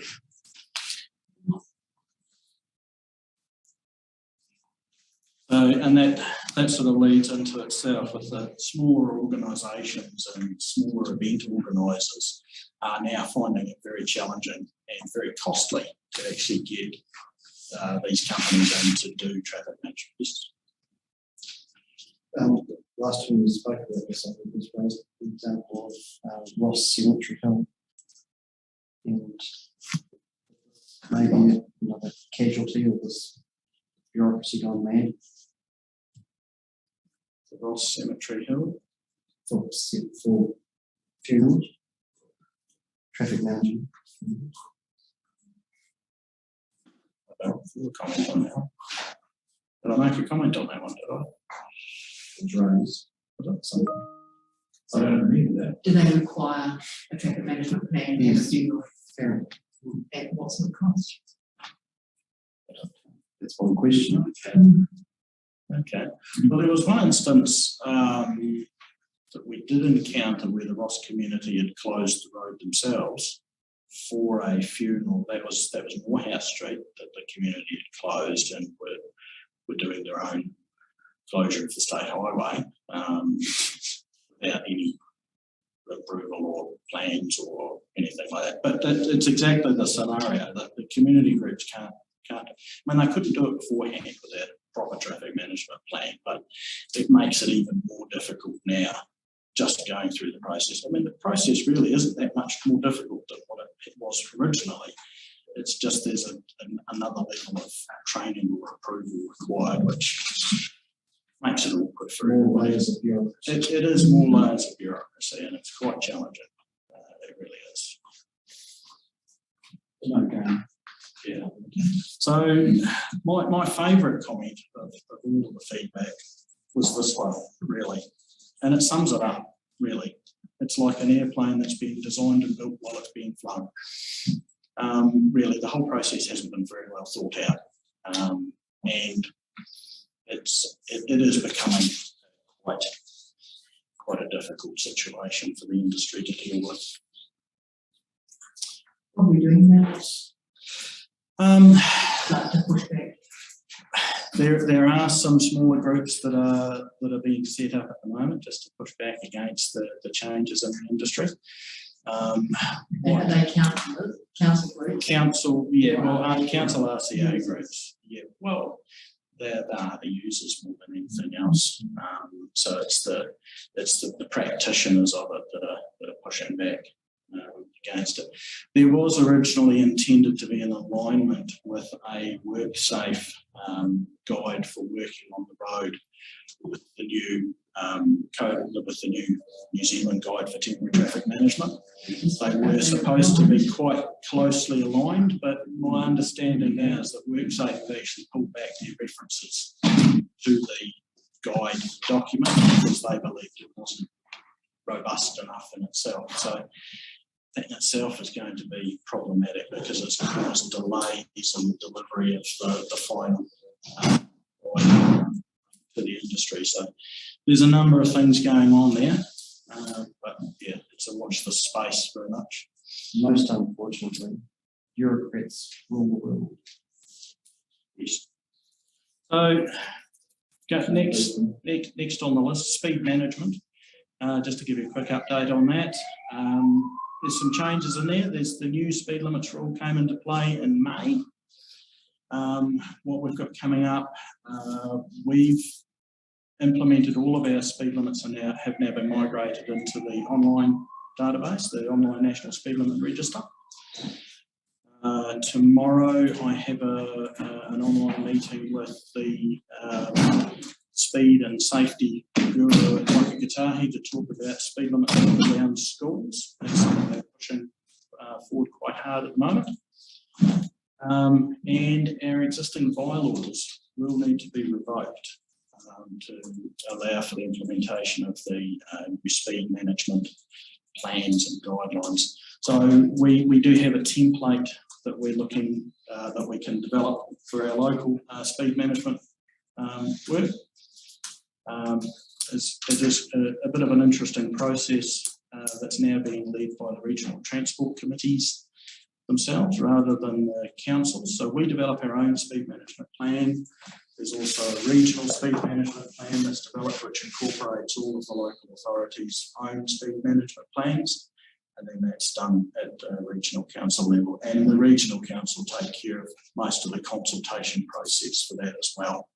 So it's a bit of a change in that whole realm. Sort of detail on what a speed management plan is. There's three different types. You've got the state highway, regional, and TA speed management plans, which fall into line. So sorry, does this mean we are going ahead with our consultation? No, we are still going ahead with consultation on what people think is good, what people think is bad. It's more of a feedback loop, because what we'll do is we'll use that feedback to put into what we develop for our speed management plan. So all of that information will get consolidated into how we go forward, what changes we think we can make, what changes we might not make, and take that going forward. Right? We're not asking or saying to people, hey, we want to change these speeds to this. We actually want to know what's working, what's not working, and what people want to see us do. To understand that going into that speed management process. There's various roles that are taken in that speed management plan process. It's relatively self-explanatory. I won't go into too much detail on this, but we need to sort of speed things along a wee bit. At the moment, we're sitting in that second circle in the interim period, where we've in that process of developing our regional plan and our local plan. All of our data, as I said earlier, has actually been migrated into the National Speed Limit Register, so it's all live, it's able to be searched online and checked.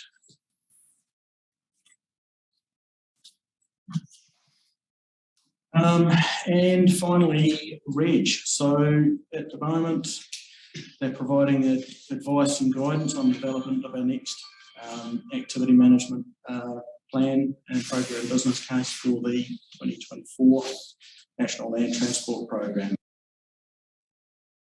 At the moment, it's different levels of service. That's something that we'll need to be having conversations about in the next few months.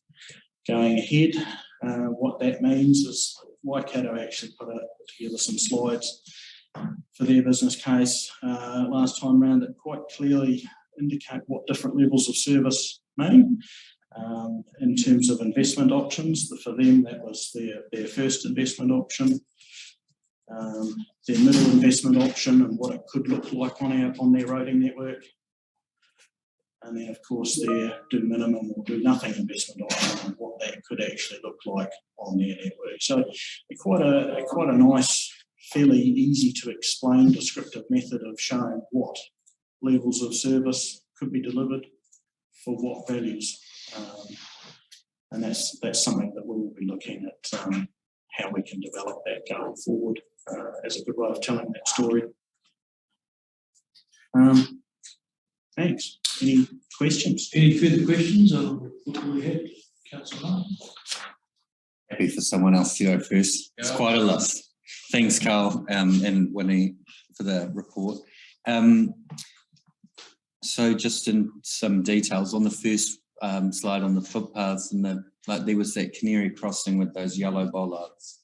Now, I thought those yellow bollards were banished to the back room of West Roads, never to be seen again, and they've reappeared.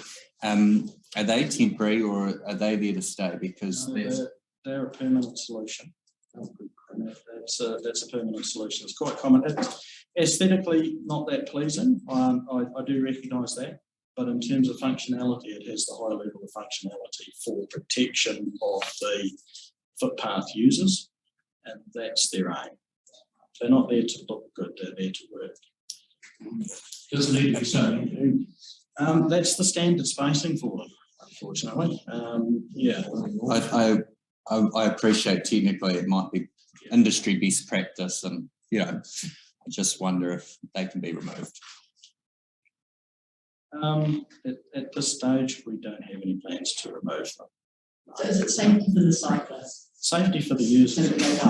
It encourages better use of the footpath facility because it provides a safer interface for the users. How's it safe? Is it if a car was to drive into them, that's not going to provide any sort of... No, but it's the feeling of safety, which it encourages the use rather than just driving by. Oh, it can work. We can go on those. I don't see any of these hideous yellow bollards along the Wilderness Trail around Parawa, and that include cycleways right next to the road, and at Tiramacau, south of the bridge. There's a boardwalk. There's no separation here. Well, there is quite a bit more separation there. You'll find, and there is a fence line in places along there as well. They could put a fence line along there, but it's defeats the purpose of it. I'm sure you come up with a better solution than these that should be sent back to the manufacturer and noted down. Made into road cones to be used for traffic management. Probably maybe a good example of delineation of, and I mean, I'm not a technical expert, but would be where the cycle trail or where you bike to Shantytown, and there's in Greymouth and the road, and then they have I guess rectangles, speed bumps effectively, but differentiating the cycleway with the road. I just wonder if that might be more aesthetically pleasing, because this is overload. That's a combination of the bollards and what's called Riley curve. Riley curve is not as effective at night. The visibility for it is actually quite poor. So it's a useful guide, but it doesn't have the same effect. So, Carl, is there a Bible that says what has to happen in a location like that, or is it you or someone else determining using your discretion? It's what I'm saying. Is there a rule that determines? There is a decision matrix to go through to determine what's the most appropriate solution. I mean, there's a range of different varieties of that. Systems that was used because we had it in stock largely. My thinking is, I mean, I appreciate aspects of this fully operational, but politically it's not accepted by that community. So we need a way forward, I think. That's probably not just leaving the status quo and saying it's job done. Can we remove them? No, just asking, can we remove them? Or yes or no? Ask another, what happens if we don't remove them? We would need to replace them with something else. Do we have to? Well, yes, we should. Legally, we have to replace can we remove them, or do we have to legally have something there? That's what I need to know. Well, that's all. The reason that they're there is for the safety. Yes, understand. So it provides that visual key for the drivers. Yep, got that. So that they don't drive on that area. Yep. If they're not there, what's the visual reference for the drivers? I just said, can we remove them or not? Yes or no? Well, we could potentially remove them. Thank you. Let's remove them, please. But who's going to put their name to it? If somebody works here. As a cyclist, I actually like them. I would feel a lot safer biking along here, and I feel a lot safer for my kids and grandkids biking along here. So I do think they're a really good visual barrier. Of course, if the car powers into the category thing, but a good visual barrier. Roads are generally ugly anyway, actually. That's my Can I come in through the chair? I mean, the issue that we've got, I mean, this puts Carl in quite a difficult position, because Carl is here as the transport expert that has to make these decisions when they act, and he has to take them on a risk basis. And the thing with health and safety, nobody likes it until something happens. So I think the issue that we may wish to take away is, yes, we can go and look at an principle discussion about how we approach this thing generally, but I would be extremely wary of issuing instructions in this forum on the basis of the information that we've got at the moment. In terms of things like that, we would need to come back with a more detailed report about how we approach road safety in these matters. And then there's an issue about where the burden of risk actually applies, particularly because I don't think it's reasonable to expect carbon mechanisms. Yeah. Just I'm hearing, but is there a greater risk here than with cyclists on the road or near them? Anyway, this footpath and shared cycleway was put in for the children for the school. Now, because that area is quite a narrow type dangerous area for traffic. And large traffic. We previously done on the road. Previously, they have used the road and the footpath, but And bollards. They're still on the road. And so that's what I'm saying. I mean, why is there suddenly a heightened risk that they have to be separated with these bollards? I don't get it. But, Through the chair, that crossing where it is now, there's no way that was to go down there because it was unsafe, because there was to be up on a Brava hill because that was the safest place. But after discussions, good negotiations, went down to where it is now. Now, in terms of these bollards, I'm pretty sure we could make it better by putting something else there rather than the old bollards. Councillor Martin, you live out there. What's Thanks for making the obvious extremely obvious. I'm asking what's the general view of members of the public who live out there? Well, I wouldn't want to own the houses that are behind those bollards. But also, I think it looks excessive. It does look like quite elaborate expenditure for a perception that when they turn the corner, they're back on the road anyway. So that's why I acknowledge, the safety and the operational component of this. But I just think it looks completely over-engineered for what it is. Scott, what's the way to the lay person? What's the way? I think the way forward is for us to take a view internally, and maybe come back with something here on the basis on which these decisions are made. If there are alternatives we can look at, then yes, we can look at them. We need to factor cost into that. What I don't want to do today is to say they've got to go with this other solution, because actually there are other solutions in this format. I just think it's a real, I've been investigating body for the website for previous one, and it really is very nice. So I think we just need to make sure that from a risk perspective, we've got full balance on what we're taking forward. Yeah, look, I agree. I'm not proposing the motion. I raise it as there was a picture on the first slide. It's not accepted politically. I made that clear. It may be accepted from a risk management and operational perspective, best practice.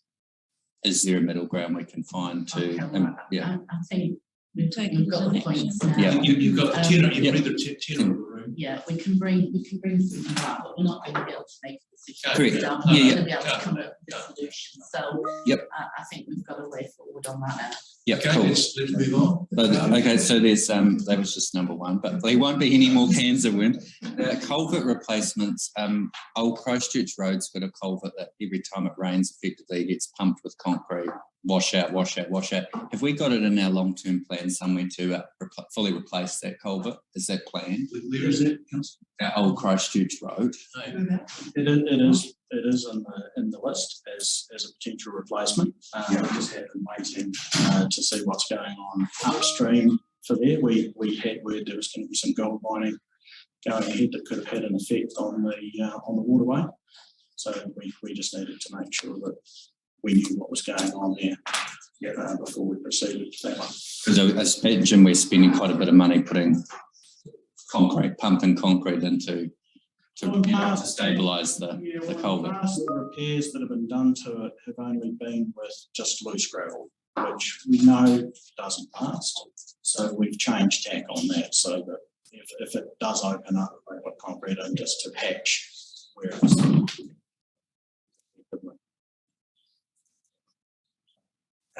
Okay, so it is in the plan. Do you know what year it's in the long-term plan? I mean, I'm putting you on the spot on this one. Well, no, it was proposed for the current round of funding, but it wasn't actually approved by the agency as a project. So we'll just need to rework it through and scope it up. Could we, as an action, just have like the costs sent out, like outside the meeting, just to the councillors, just like how much, what year it's in and how much the budget was for it? Yeah. Cool. Thank you. The footpaths, really, it's great progress. Well done.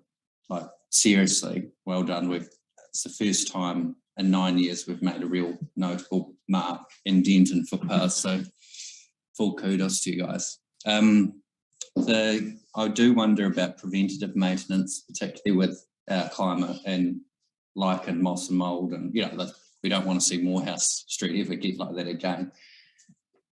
And I noted it was on for some footpaths to be treated with moss and mould, like a chemical agency really to kill the lichen. And I wonder if any planning or considerations have been given to have a preventative program of that occurring on our footpath network. Not directly, but generally the best way to prevent it is to use concrete footpaths rather than chip seal footpaths. Primarily the chip seal footpaths that grow the moss and grow the lichen, simply because they stay wet for longer. It's that side of things. We need to understand how fast it actually comes back once we've treated it, so we can develop a plan if we do need to. Yeah, okay, cool. Burn mowing policy that we adopted, did we actually adopt as part of that like a month or a time frame that the berms would be mowing? Because I appreciate it's winter, it's wet, but they are starting to pop up again in the areas we agreed to mow them. When are they due for their next mow? I have to have a look at that, but it's most likely on a 6-monthly rotation. We only have one berm that we mow regularly, and that was an applicant made a submission and they qualified for their berm to be mowed, so we mow that more frequently. But at this stage it is generally a as needed basis. I mean, we're not in the growing season at the moment, so that's why it's sort of put off a wee bit. So August-ish, start of spring? Yeah, when it starts to warm up again and the grass starts to speed up, that's when we'll start to re-examine it. So we've only budgeted for 2 mows a year, 6 monthly. So, yeah. Okay, I thought that policy was about 4, like 3 monthly, but I don't know, maybe check on it, because it's just getting to it's again, it's that niggly voice is starting in the community about burns. The idea behind the two particular mows was during the growing season, so you've got a longer season when you've not got it growing. We don't do anything at all, and then just 2 hits during the season.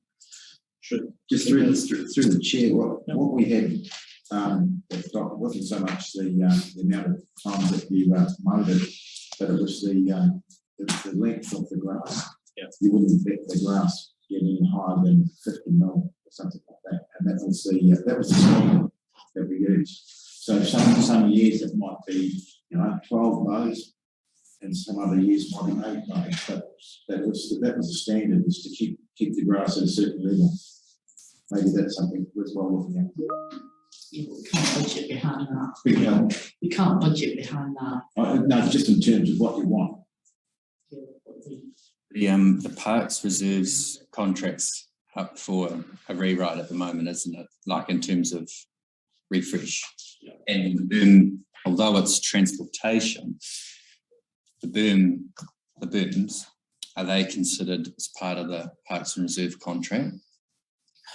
I think in past it's been dealt with under the Parks and Reserves contract, but it's not presently. It's just a separate entity on its own, really. I think it was taken out by a previous council, a couple of councils ago, of the Parks and Reserves contract. Yeah. I think before me. And I think the whole idea is that in this contract negotiation that it will be considered again. I don't think it was. I think the burn element is well within sort of comes within the reserves contract, which early is entailing at the moment is not included. I think interestingly enough, though, there are quite a number of the berms that we did start off mowing, people mowing them themselves now. So there's probably a few less than what there was originally. People put in a service request for their berm or a berm to be mown, it would just go through the normal process. It would only be mown when we do a full cyclic mow. Otherwise, we do it before. Sorry, I'm not sure what's happening. And Revel Street, one way. Do we know where we're at with that in terms of addressing the safety issues down there and the changes that the businesses are wanting? I've had no involvement with that project, so I couldn't give you an update on that one. Thank you. There's more, but I think I seriously appreciate that, you know, you're able to answer all these things, because they're just things that come through, and on a presentation so wide as that, there's so much to celebrate. You know, so much done so well, but it's just those often the visual and very, you know, obvious things that people notice is what we hear about. So there is a bouquet amongst all of my good at all, but yeah, let's if there's a budget issue with the berms, which it sounds like there might be, I think we actually need to reconsider that, because if you're fiscally constrained to 2 mows a year and the level of service the community is wanting is something else, I don't think we've made that connection yet. Well, I touched on that slightly in the podium presentation in terms of different levels of service. That's something that going forward there will need to be some fairly open conversations with ourselves and the public to determine what the expectations are and see what we can accomplish. If we've not got any more urgent questions for Carl, we need to be moving on to the agenda. We've got people waiting for the confidential section now. Anything else, councillors? Carl, thank you very much. Much appreciated. Someone like to move that transport managers will be received. I'll second it. All those in favour, please say Aye. Aye. So, do we want to move to the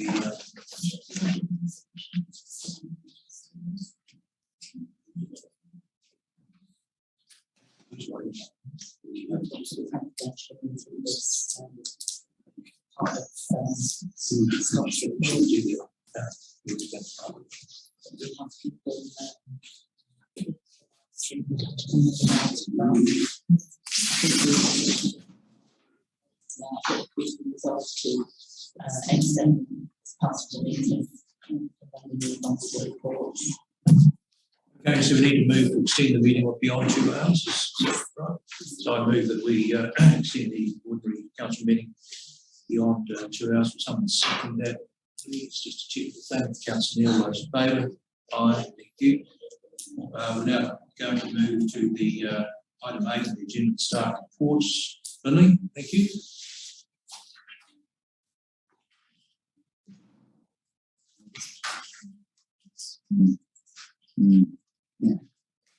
Good afternoon, councillors. Through the chair, I present the report on the projects and expenses carried forwards for 2022-23 from the 2021-22 budget.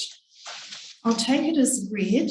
I would just like to emphasise that when we prepared the capital plan for 22-23, we recognised at that time that we would be under budget in certain expenses. So, for example, travel and accommodation and training, we reduced the activity manager's proposed budget by 73,000 to accommodate these carry forwards, and we're proposing carry forwards of around 70,000 in these expenses here. And the majority of these carried forwards are in relation to the planning we did in the annual plan. So through the chair, I'll take any questions. Is there anything in this, Lily, that you need to draw our attention to other than what you will be you think that? Well, no, the electoral costs, for example, that's a timing issue. In the LTP, they were all budgeted under 2022. Obviously, the elections this year, but the bulk of the costs are in the first half of 2023, which is why we've carried forward those. So is it just a technical exercise? Yes. From the financial point of view? Yes, yes, it is. Instead of adding in an additional budget in the annual plan, we've kept it, for example, the electoral costs at zero, and are now requesting to carry forward the 21-22. For we non-accountants, these things are always quite hard to understand. It's just what this is. So there's no significance. So what happens really, particularly with the OPEX and revenue, we've already rated for that. So all we're doing is bringing that funding forward into the next year. Right. So what we'll see in the annual report for last year, June 22, is that there were some positive balances based on the fact that we haven't actually expended these costs. But in the year we're in now, we carry them forward into that, and it will show as a negative, but it's the funding that we're talking about carrying forward, not the actual costs, it's the funding. So what happens is we take the budget, we haven't spent some of that, so we carry that funding forward. Councillors? This would be a lot larger than previous years. It is, but because of our systems now, we've been able to dig deeper into what we've got and be more accurate with it. Absolutely. Because of course projects, there's a lot more projects that are in progress or being carried out. No, I was just going to say this is the first year I think we've seen operational carry forwards and into this detail. In this detail. So they're all there. So what is there anything of significance that we need to know that is proposed to not be carried forward that's not listed here? I appreciate some are proposed for future years, but is there anything that's been dropped? Not that I'm aware of. My focus was actually, because obviously we haven't completed the 21-22 financials. My focus was what we took into account in the annual plan and some of the exceptional items, such as the major costs to go online, which has had to be brought forward because of our requirement to link in with the government e-invoicing system, as well as all the other reasons that Peter's mentioned earlier. So the figures and facts and things that have been the front page for the last 2 days around consultants, how is that truly reflected in here? Because this is, I assume, well, I know, is only an aspect of what we would spend on third-party consultants. Yes. So the only consultants ones that we're carrying forward here, I believe, are in the resource management, because they recognise they actually added 25,000 in automatically into the annual plan, similarly to what I did in the projects. So the actual is higher than that, so I've only carried forward the difference. So those figures, though, are available in terms of consultants? Oh, yes, they are. Yes. Because we're carrying forward the funding which hasn't been spent. But for expended funding spent on consultants, that's not reflected in this report. That funding, that is obtainable, right? That information is obtainable. Because at the moment, there's all of the stuff happening around consultants. And this is not the true picture of consultants. This is a carry forward. This is the carry forward, so it's not what's been spent, it's the carry forward. Yep. So in our annual report, we'll have all those figures, all the costs. Obviously it's in summary form in there, but we have all that detail of what has actually been spent, but being carried forward is what's left over. Scott, you want to? I was just going to say, I mean, it depends on how you define consultants and how you define internal contractors and what projects they're working on. So, for example, we employ people specifically within the DA team to work on the 3 water stimulus funding. and that, you know, those people may have been brought in as an external consultant stroke contractor, but that won't capitalised within the funding stream for that. There will also be consultants that we will bring in, for example, through Waters, we've got consultants working across the authorities that are supporting us on the Three Waters reform. So you've got to be really, really careful about what you mean by consultants and what you're trying to actually find. That's right. And I think at the moment, the perception of consultancy fees being $68,000 is incorrect, and it's significantly more, and we need to clarify that with some facts, because of this report is only what we haven't spent. Yeah, so I think, and to sort of hide behind the OAA and stuff, I think we need to get this information out and clarified, because it's misleading to assume that this is the consultant spend. And also I think we have to, this doesn't give the detail obviously, because we can't put every detail in here, but some of these funding, that some of these costs are actually funded externally.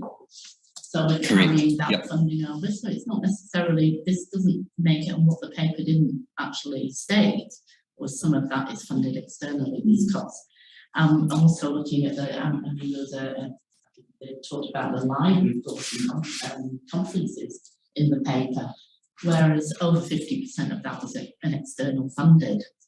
So, and then we've got, I think also in the paper, it talked about building control and the costs of their training.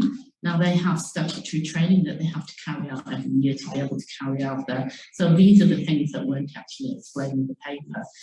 It's obviously not in the report, so it wouldn't be. But I think it's fair to say that as a school or local authority, we don't have the direct expertise to deal with certain issues, and therefore you are reliant on bringing people that have that expertise in for particular pieces of work, specialist pieces of work. Yeah, and actually what you don't want to do in big cases, I mean, the balance I have is you go, do I employ another member of staff to do this, or have I got to make agreements at the end of it, or do we specifically bring somebody in to deal with a piece of work? So it's that bit around, it's not a simple answer. I understand that, and I understand that at times for specific projects or specific work streams there will need to be external resourcing. But what I'm asking additional to this is some clarity around all of that, because it's so unclear at the moment what we actually do spend on consultants, which to me are basically anyone that is externally employed at the council, agency, individual. No, that's a contractor. Or consultant, or contractor. Yeah. Yeah, contractors / consultants, which probably used interchangeably by the public. And just clarify that number, because it's not 68,000, we know. And we understand the rationale for using them.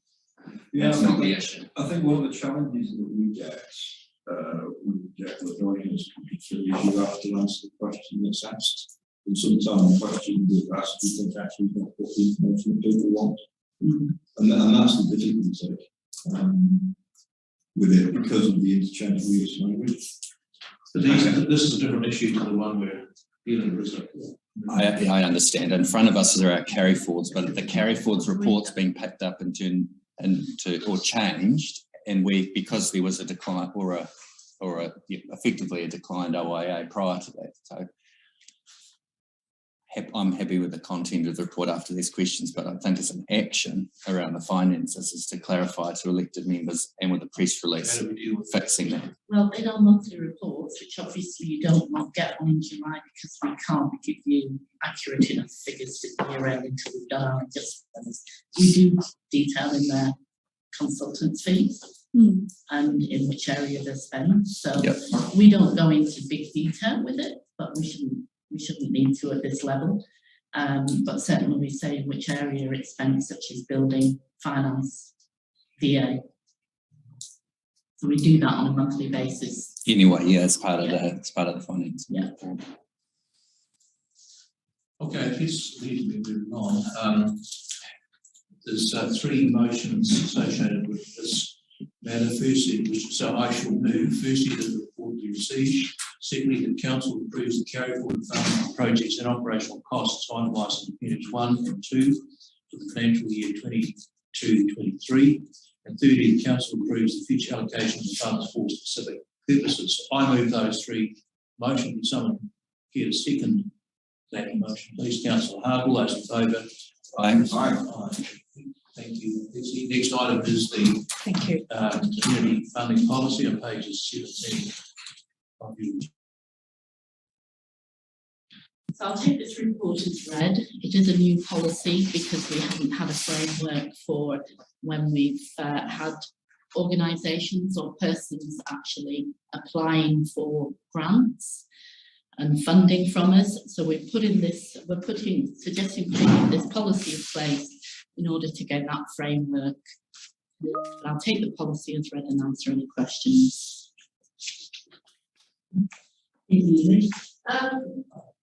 Yeah, I'm just a wee bit confused as to exactly what it includes. I think it says it doesn't include things like creative communities.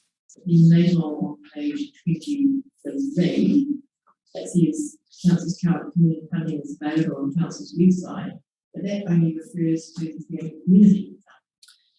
So really, there's things such as the Mayor's Task Force, there's all sorts of fundings come along, and they will be on our website at that time. Can it include a whole list of what will be coming up over the whole 12 months? On the website? On the website. Yeah, we can look at that. We'll have to look into that, but there are things that come up all the time that are ad hoc that we don't know are coming up. But yeah, okay, yeah, we'll have a talk about that at the executive team. So can you tell me what some things to put down and post other than the individual?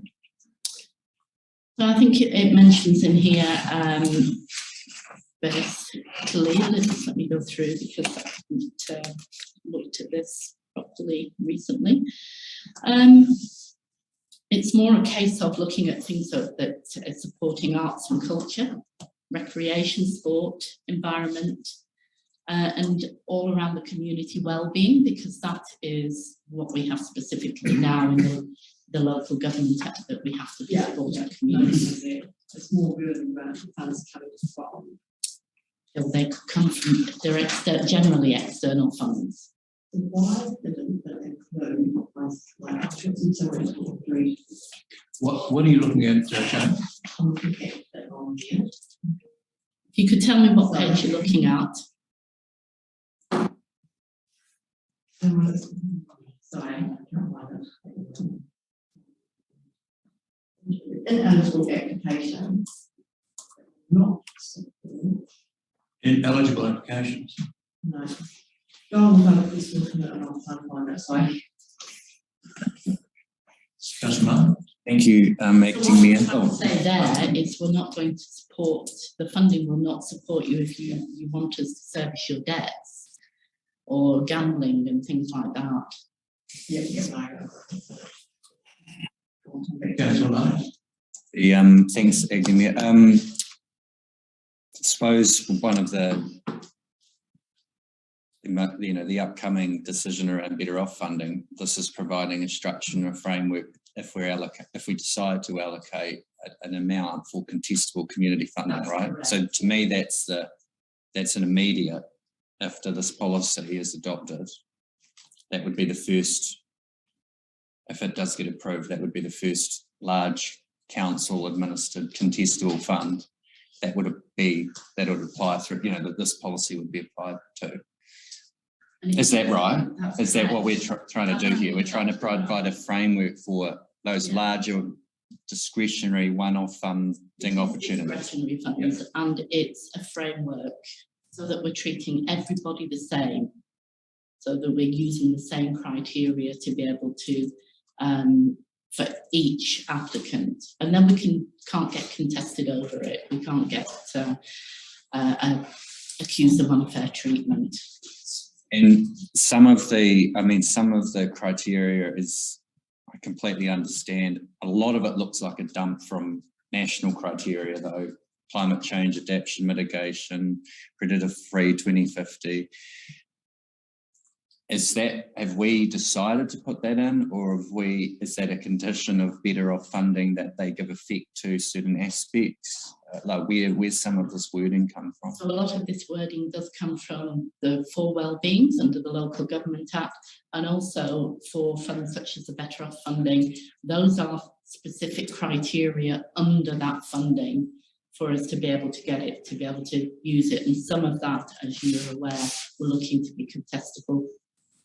And the final thing from me is, I think it'll be refined and adapted as we go, but the application form, like having a concise application form that really cuts to the heart of the purpose of the application, rather than something that's perceived to be a big barrier for community groups and organisations and individuals that might be applying. So I think you've alluded to it in the policy, you know, there'll be stuff that we hold on file already and it will be kept on file. They won't have to resubmit bank statements or accounts every year, but really getting to the heart of the grant or the funding opportunity through an application form that is consistent across all of our funding opportunities and is, can be administered easily. Development officer, our services officer will be working on. Yeah. Is the sign that they're going page tweaking. And it's got scope that relates to council's community funding program, which includes all municipal grants, but the statement below that is other support, and this is out of scope. Is this, and that includes all sorts of things like bank submissions, alternative funding, small events funds, and so on. So out of scope to me means that it doesn't include that. No, that doesn't include this because there's other criteria around those already. So they're not covered by this policy. So large one-off grants towards the purchase, development, and maintenance of previous infrastructure that can usually so I'm just thinking of the better off funding. I'm not sure what that is actually alluding to, but there is fun. What this is trying to say is if there's other criteria that you have that is supported, your funding is being supported by, then it's not supported under this policy. So some things like the fund that won't have other criteria, but you could still have for well-being. Look at alongside that. I don't know. To me, it's not quite clear.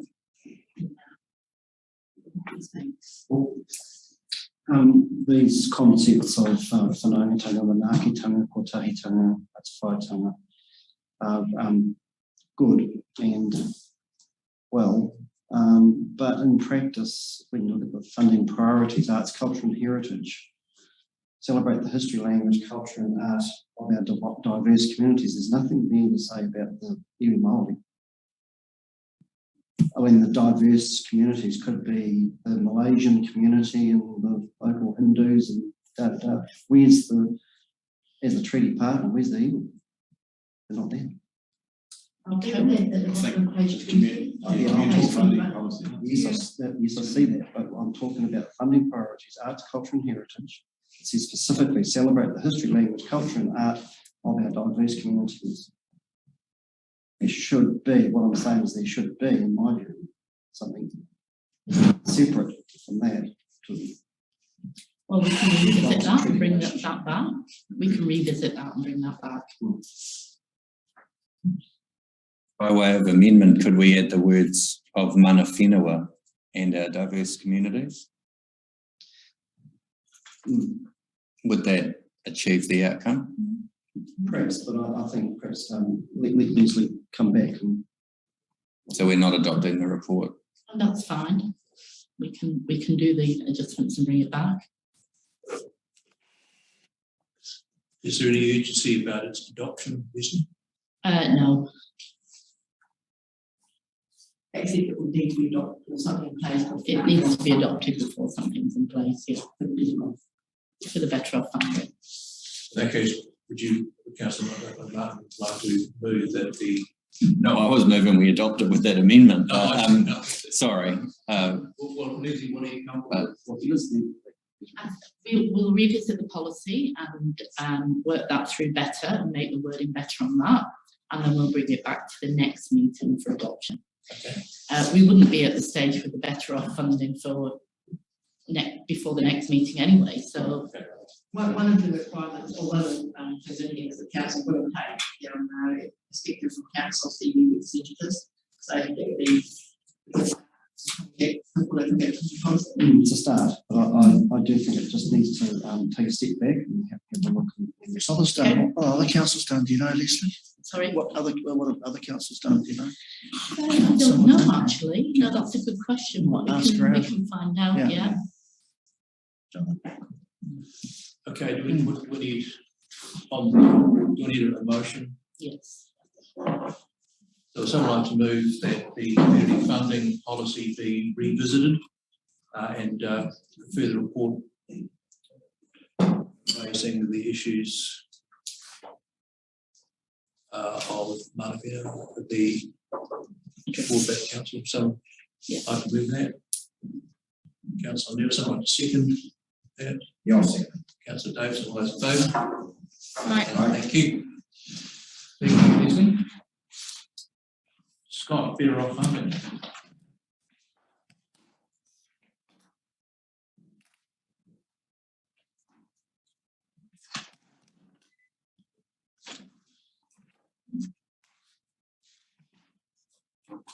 Okay, page 27. This report follows on from the council workshop that we held. I'd like to take the reports as read and take any questions that may flow from that. So this is just a reflection of the workshop, the outcome of the workshop. We've taken the recommendations that came out of the workshop and put it into a paper to bring here today for approval. Councillors, anyone have any? I take it then that we don't have an answer yet from MB about the pool shortfall. I can give you a brief update. I met yesterday with two representatives from MB who came specifically to look at a couple of projects. One was the Butler's solid waste site that Earl took them down to. And I have to say they were very impressed with that. And particularly complimentary about the work that we've done there. They also wanted some further information in relation to the pool, and we brought in the consultants that we're working with as part of the Zoom discussion. And what they have said to us is it's still awaiting ministerial approval, which they're looking to have hopefully towards the end of August, beginning of September. I think we're aware that it's kind of moving around a little bit. They require a little bit more narrative from us on the social impact in relation to the pool and actually what a strong community hub it is for the town. But all the mood music that was coming out was positive. So they said they don't have the authority to say yes, but certainly from all the soundings that they've taken, and they said there's quite a lot of in-depth look at this. The mood music was very positive from all the other partners that were involved as well, including Crown Infrastructure. So I don't want to tempt fate, and I don't want to put words into people's mouths, but the short answer to the question is no, we don't have an answer yet, but it's coming. Yeah, eventually coming. In the court, it seems ridiculous that we that they don't fund it. I mean, they half the job. They said that actually, and please don't take this the wrong way, because they were very, very enthusiastic about what we've done and what we were proposing to do. And they said that the government doesn't like half-finished projects. Yeah. And they said to us, well, what will happen if we said no? And I said, well, the issue that you've got in an area like Western with a low rating base, effectively you're robbing kids to pay for. So if you take the product, if we do have to fund the money to finish the project ourselves, it means that the things don't get done. And they were very, very receptive to that. Very impressed with what we're doing with the pool, and from their view, they would like to see it finished. And they couldn't really say any more than that without straying into giving commitments they're not allowed to give. Overall, it's really like sucking on a sour lolly, isn't it? It's the so-called better off package. Yeah. You know, we grab with one hand and we give you a bag of lollies. Sour lollies. Sour lollies with the other hand. But you know, and it's sort of cynical move by the government. I mean, the government knows that no council that's cash strapped is going to turn their nose up at it on a matter of principle. They know that. It's just another cynical move of this Three Waters disaster that rolls on. But, Yeah, so you can say that I can't possibly comment. no. So in terms of, you know, it's an area that I'm very wary of getting drawn into. I mean, what I would say is we know the better off funding is available now to the end of September. The second tranche, which is 2024, if something changes in the meantime, there's no guarantee that that amount will actually happen. So from our perspective, if we don't grab the bit we've got now, we can potentially lose it. And We understand all of that. And just finally, the allocation that we come up with from that workshop, I think is very fair. It's spread throughout the district. Everyone gets a bite or a suck on the sour lolly, you know, and yeah, and it addresses some of the big projects around here as well. I think it's a fair allocation, but overall the whole thing galls. Okay.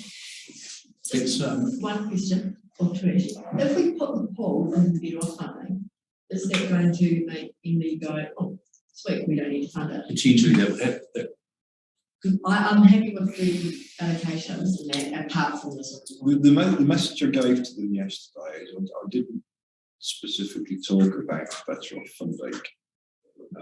What I said to them was in smaller areas to generate this kind of money. The return impact, one is you'll have to be really tight on the work they actually do in the specification accordingly, but it does mean that other things that you could be doing for the benefit of the community won't get done. So from the sort of the leverage or the push from our end was to get them to understand that we've not got loads of money swashing around that we can just use. So it would be a bit cynical for them to do that, and I don't think that's the intent. I just think that it's got more time of the total, all just going to pull, so any other comments? I think we should be pursuing that pool through that separate discussion, chop it out of this for what we're proposing to do with the community and engaging with the community on these. But obviously, I mean, the stage 2 work is scoped, right? You know, it's not like some of these other projects where there'll need to be an aspect of scoping, staff lead. We know what we're doing for stage 2. Yeah, and I think the challenge with it is we've done the unseen bits. What we've not done is the bit that adds value for the community, and that's what can look at stage 2. The pool would also be a starter for lottery community facilities funding as well. You know, so they're more so than Footpaths and Ross or Whataroa or something. So I like the look of that stage 2. Oh, sorry, it's tranche 1 with full stage 2 removed as the first allocation of funding. I think that will be our preference. We just need a fallback position in case that doesn't happen. Okay, so if you want that signed, the concern I have for that is the reduction in the community projects comparing tables. So $500,000 contestable funding, which to me would have real impacts in the district. Then with the pool added, reduces that to 100,000, which may allow us to do $10,000, you know, projects at the most, realistically.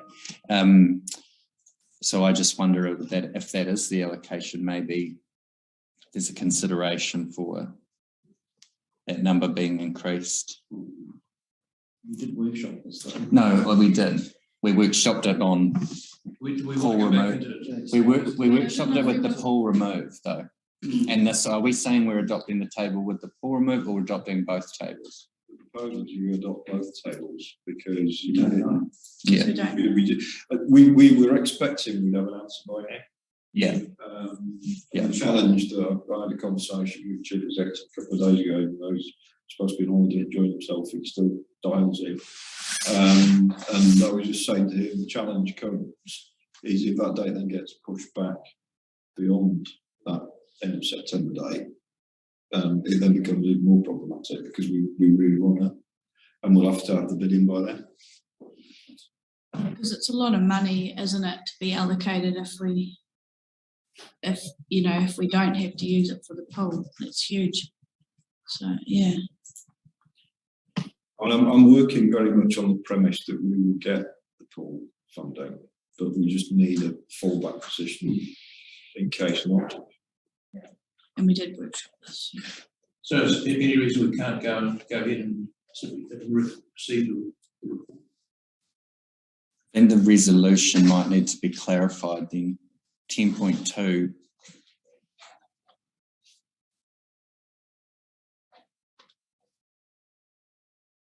It's looking out good. Say something like Yeah, well, because option 1, yeah. Well, it says that council endorses option 1, directs the C to engage with the relevant parties to identify projects under each initiative. Can you say option 1 on the assumption that Yeah, well, but what's not clear probably if it was just a resolution in the minutes is, well, what is option 1? And that probably needs to, I think the resolution needs to have the wording of the allocation of funding based on council workshop 20, or that council endorses the allocation of funding based on the attached table as attached as Appendix 1 or something, so it's really clear what we're actually endorsing. Well, it's your motion, Councillor Martin. I think just drop out option 1 and put council endorses table as attached as appendix or whatever, however that it needs to be administratively worded, but we know we're referring to that table in the resolution. Is that clear? Got that, right? Yeah. All right, so Di is clear on that. And then I guess, does the table form part of the minutes? That's good answer, isn't it? Yeah, so then that's clear, right? We actually know what we're talking about. Yeah. That's good. So, Councillor, are you then prepared to move motion 1 of the report you received 2? The council endorses the table as adopted by the council, the recent council workshop, as appendix, whatever the number going to be, and directs the chief executive to engage with the relevant parties to identify projects under each initiative. And thirdly, the chief executive reports back to council for a workshop on the 15th of August to allocate funding towards the individual projects. The second. So sorry, can you just clarify that it was being endorsed as was agreed on that plea, but they can report back their refund before they can receive that it's done without submitting to everything. And so that was our preferred table. Preferred, but you still looked at the second table as well. Because at the moment we're approving both of these tables. Is that right? Looking about. Yeah, that's correct. That's correct. So we'll, okay. And they were both looked at the workshop. My recollection is that they were both looked at. The focus was in the main on the table without calling it because that's the expectation, but that second table was there. And the 15th of August, we're going to have to make a decision which table to actually proceed with. Well, the application's due in a fortnight after that. Yeah. At that point, at that workshop, it's either table 1 or table 2. And still working I'd say it's Simon's preference that both tables are included. Yeah, today, definitely. But I mean, at the workshop, yes. You're going to have to decide, is the pool in or out? It's going to be a huge quick turnaround because several staff will prepare plans for both, for example, township improvements for both 690,000 and 350, so they'll have to have 2 sets of everything going forward. Sure, yes.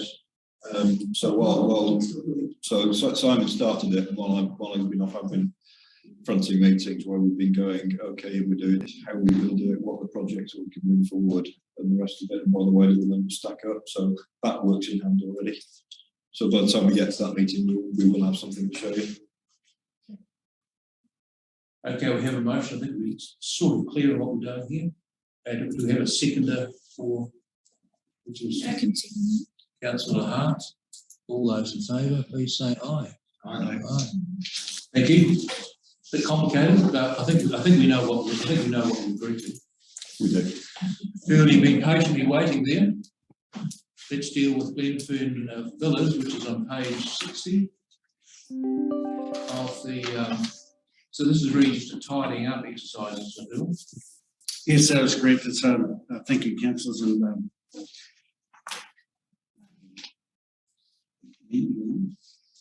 whatever you like. yes, just it's basically vesting a piece of private infrastructure into our network at no cost. Are there any adverse implications for council and donors? No. So it's an administrative step that you require. Any councils, any contributors about this? Seems straightforward. It's going to end up being confiscated anyway. Yeah. Get it going. All right, I shall move. I shall move that council will receive a report and the council agrees to the proposal from Glenfern Property Limited and accept possession and ownership of the 610 metre of pipeline extension and associated fittings along State Highway 6. Someone like to second that motion, please. Councillor Martin, all those in favour, please say aye. Aye. I think we're now going to adjourn for a cup of tea, are we? 10 minutes, guys. Thanks, Phil. Thanks, Al. Thanks, Al. About your paper later. Just have to move that we move public excluded, seconded by Councillor Davis. All those in favour say aye. Aye.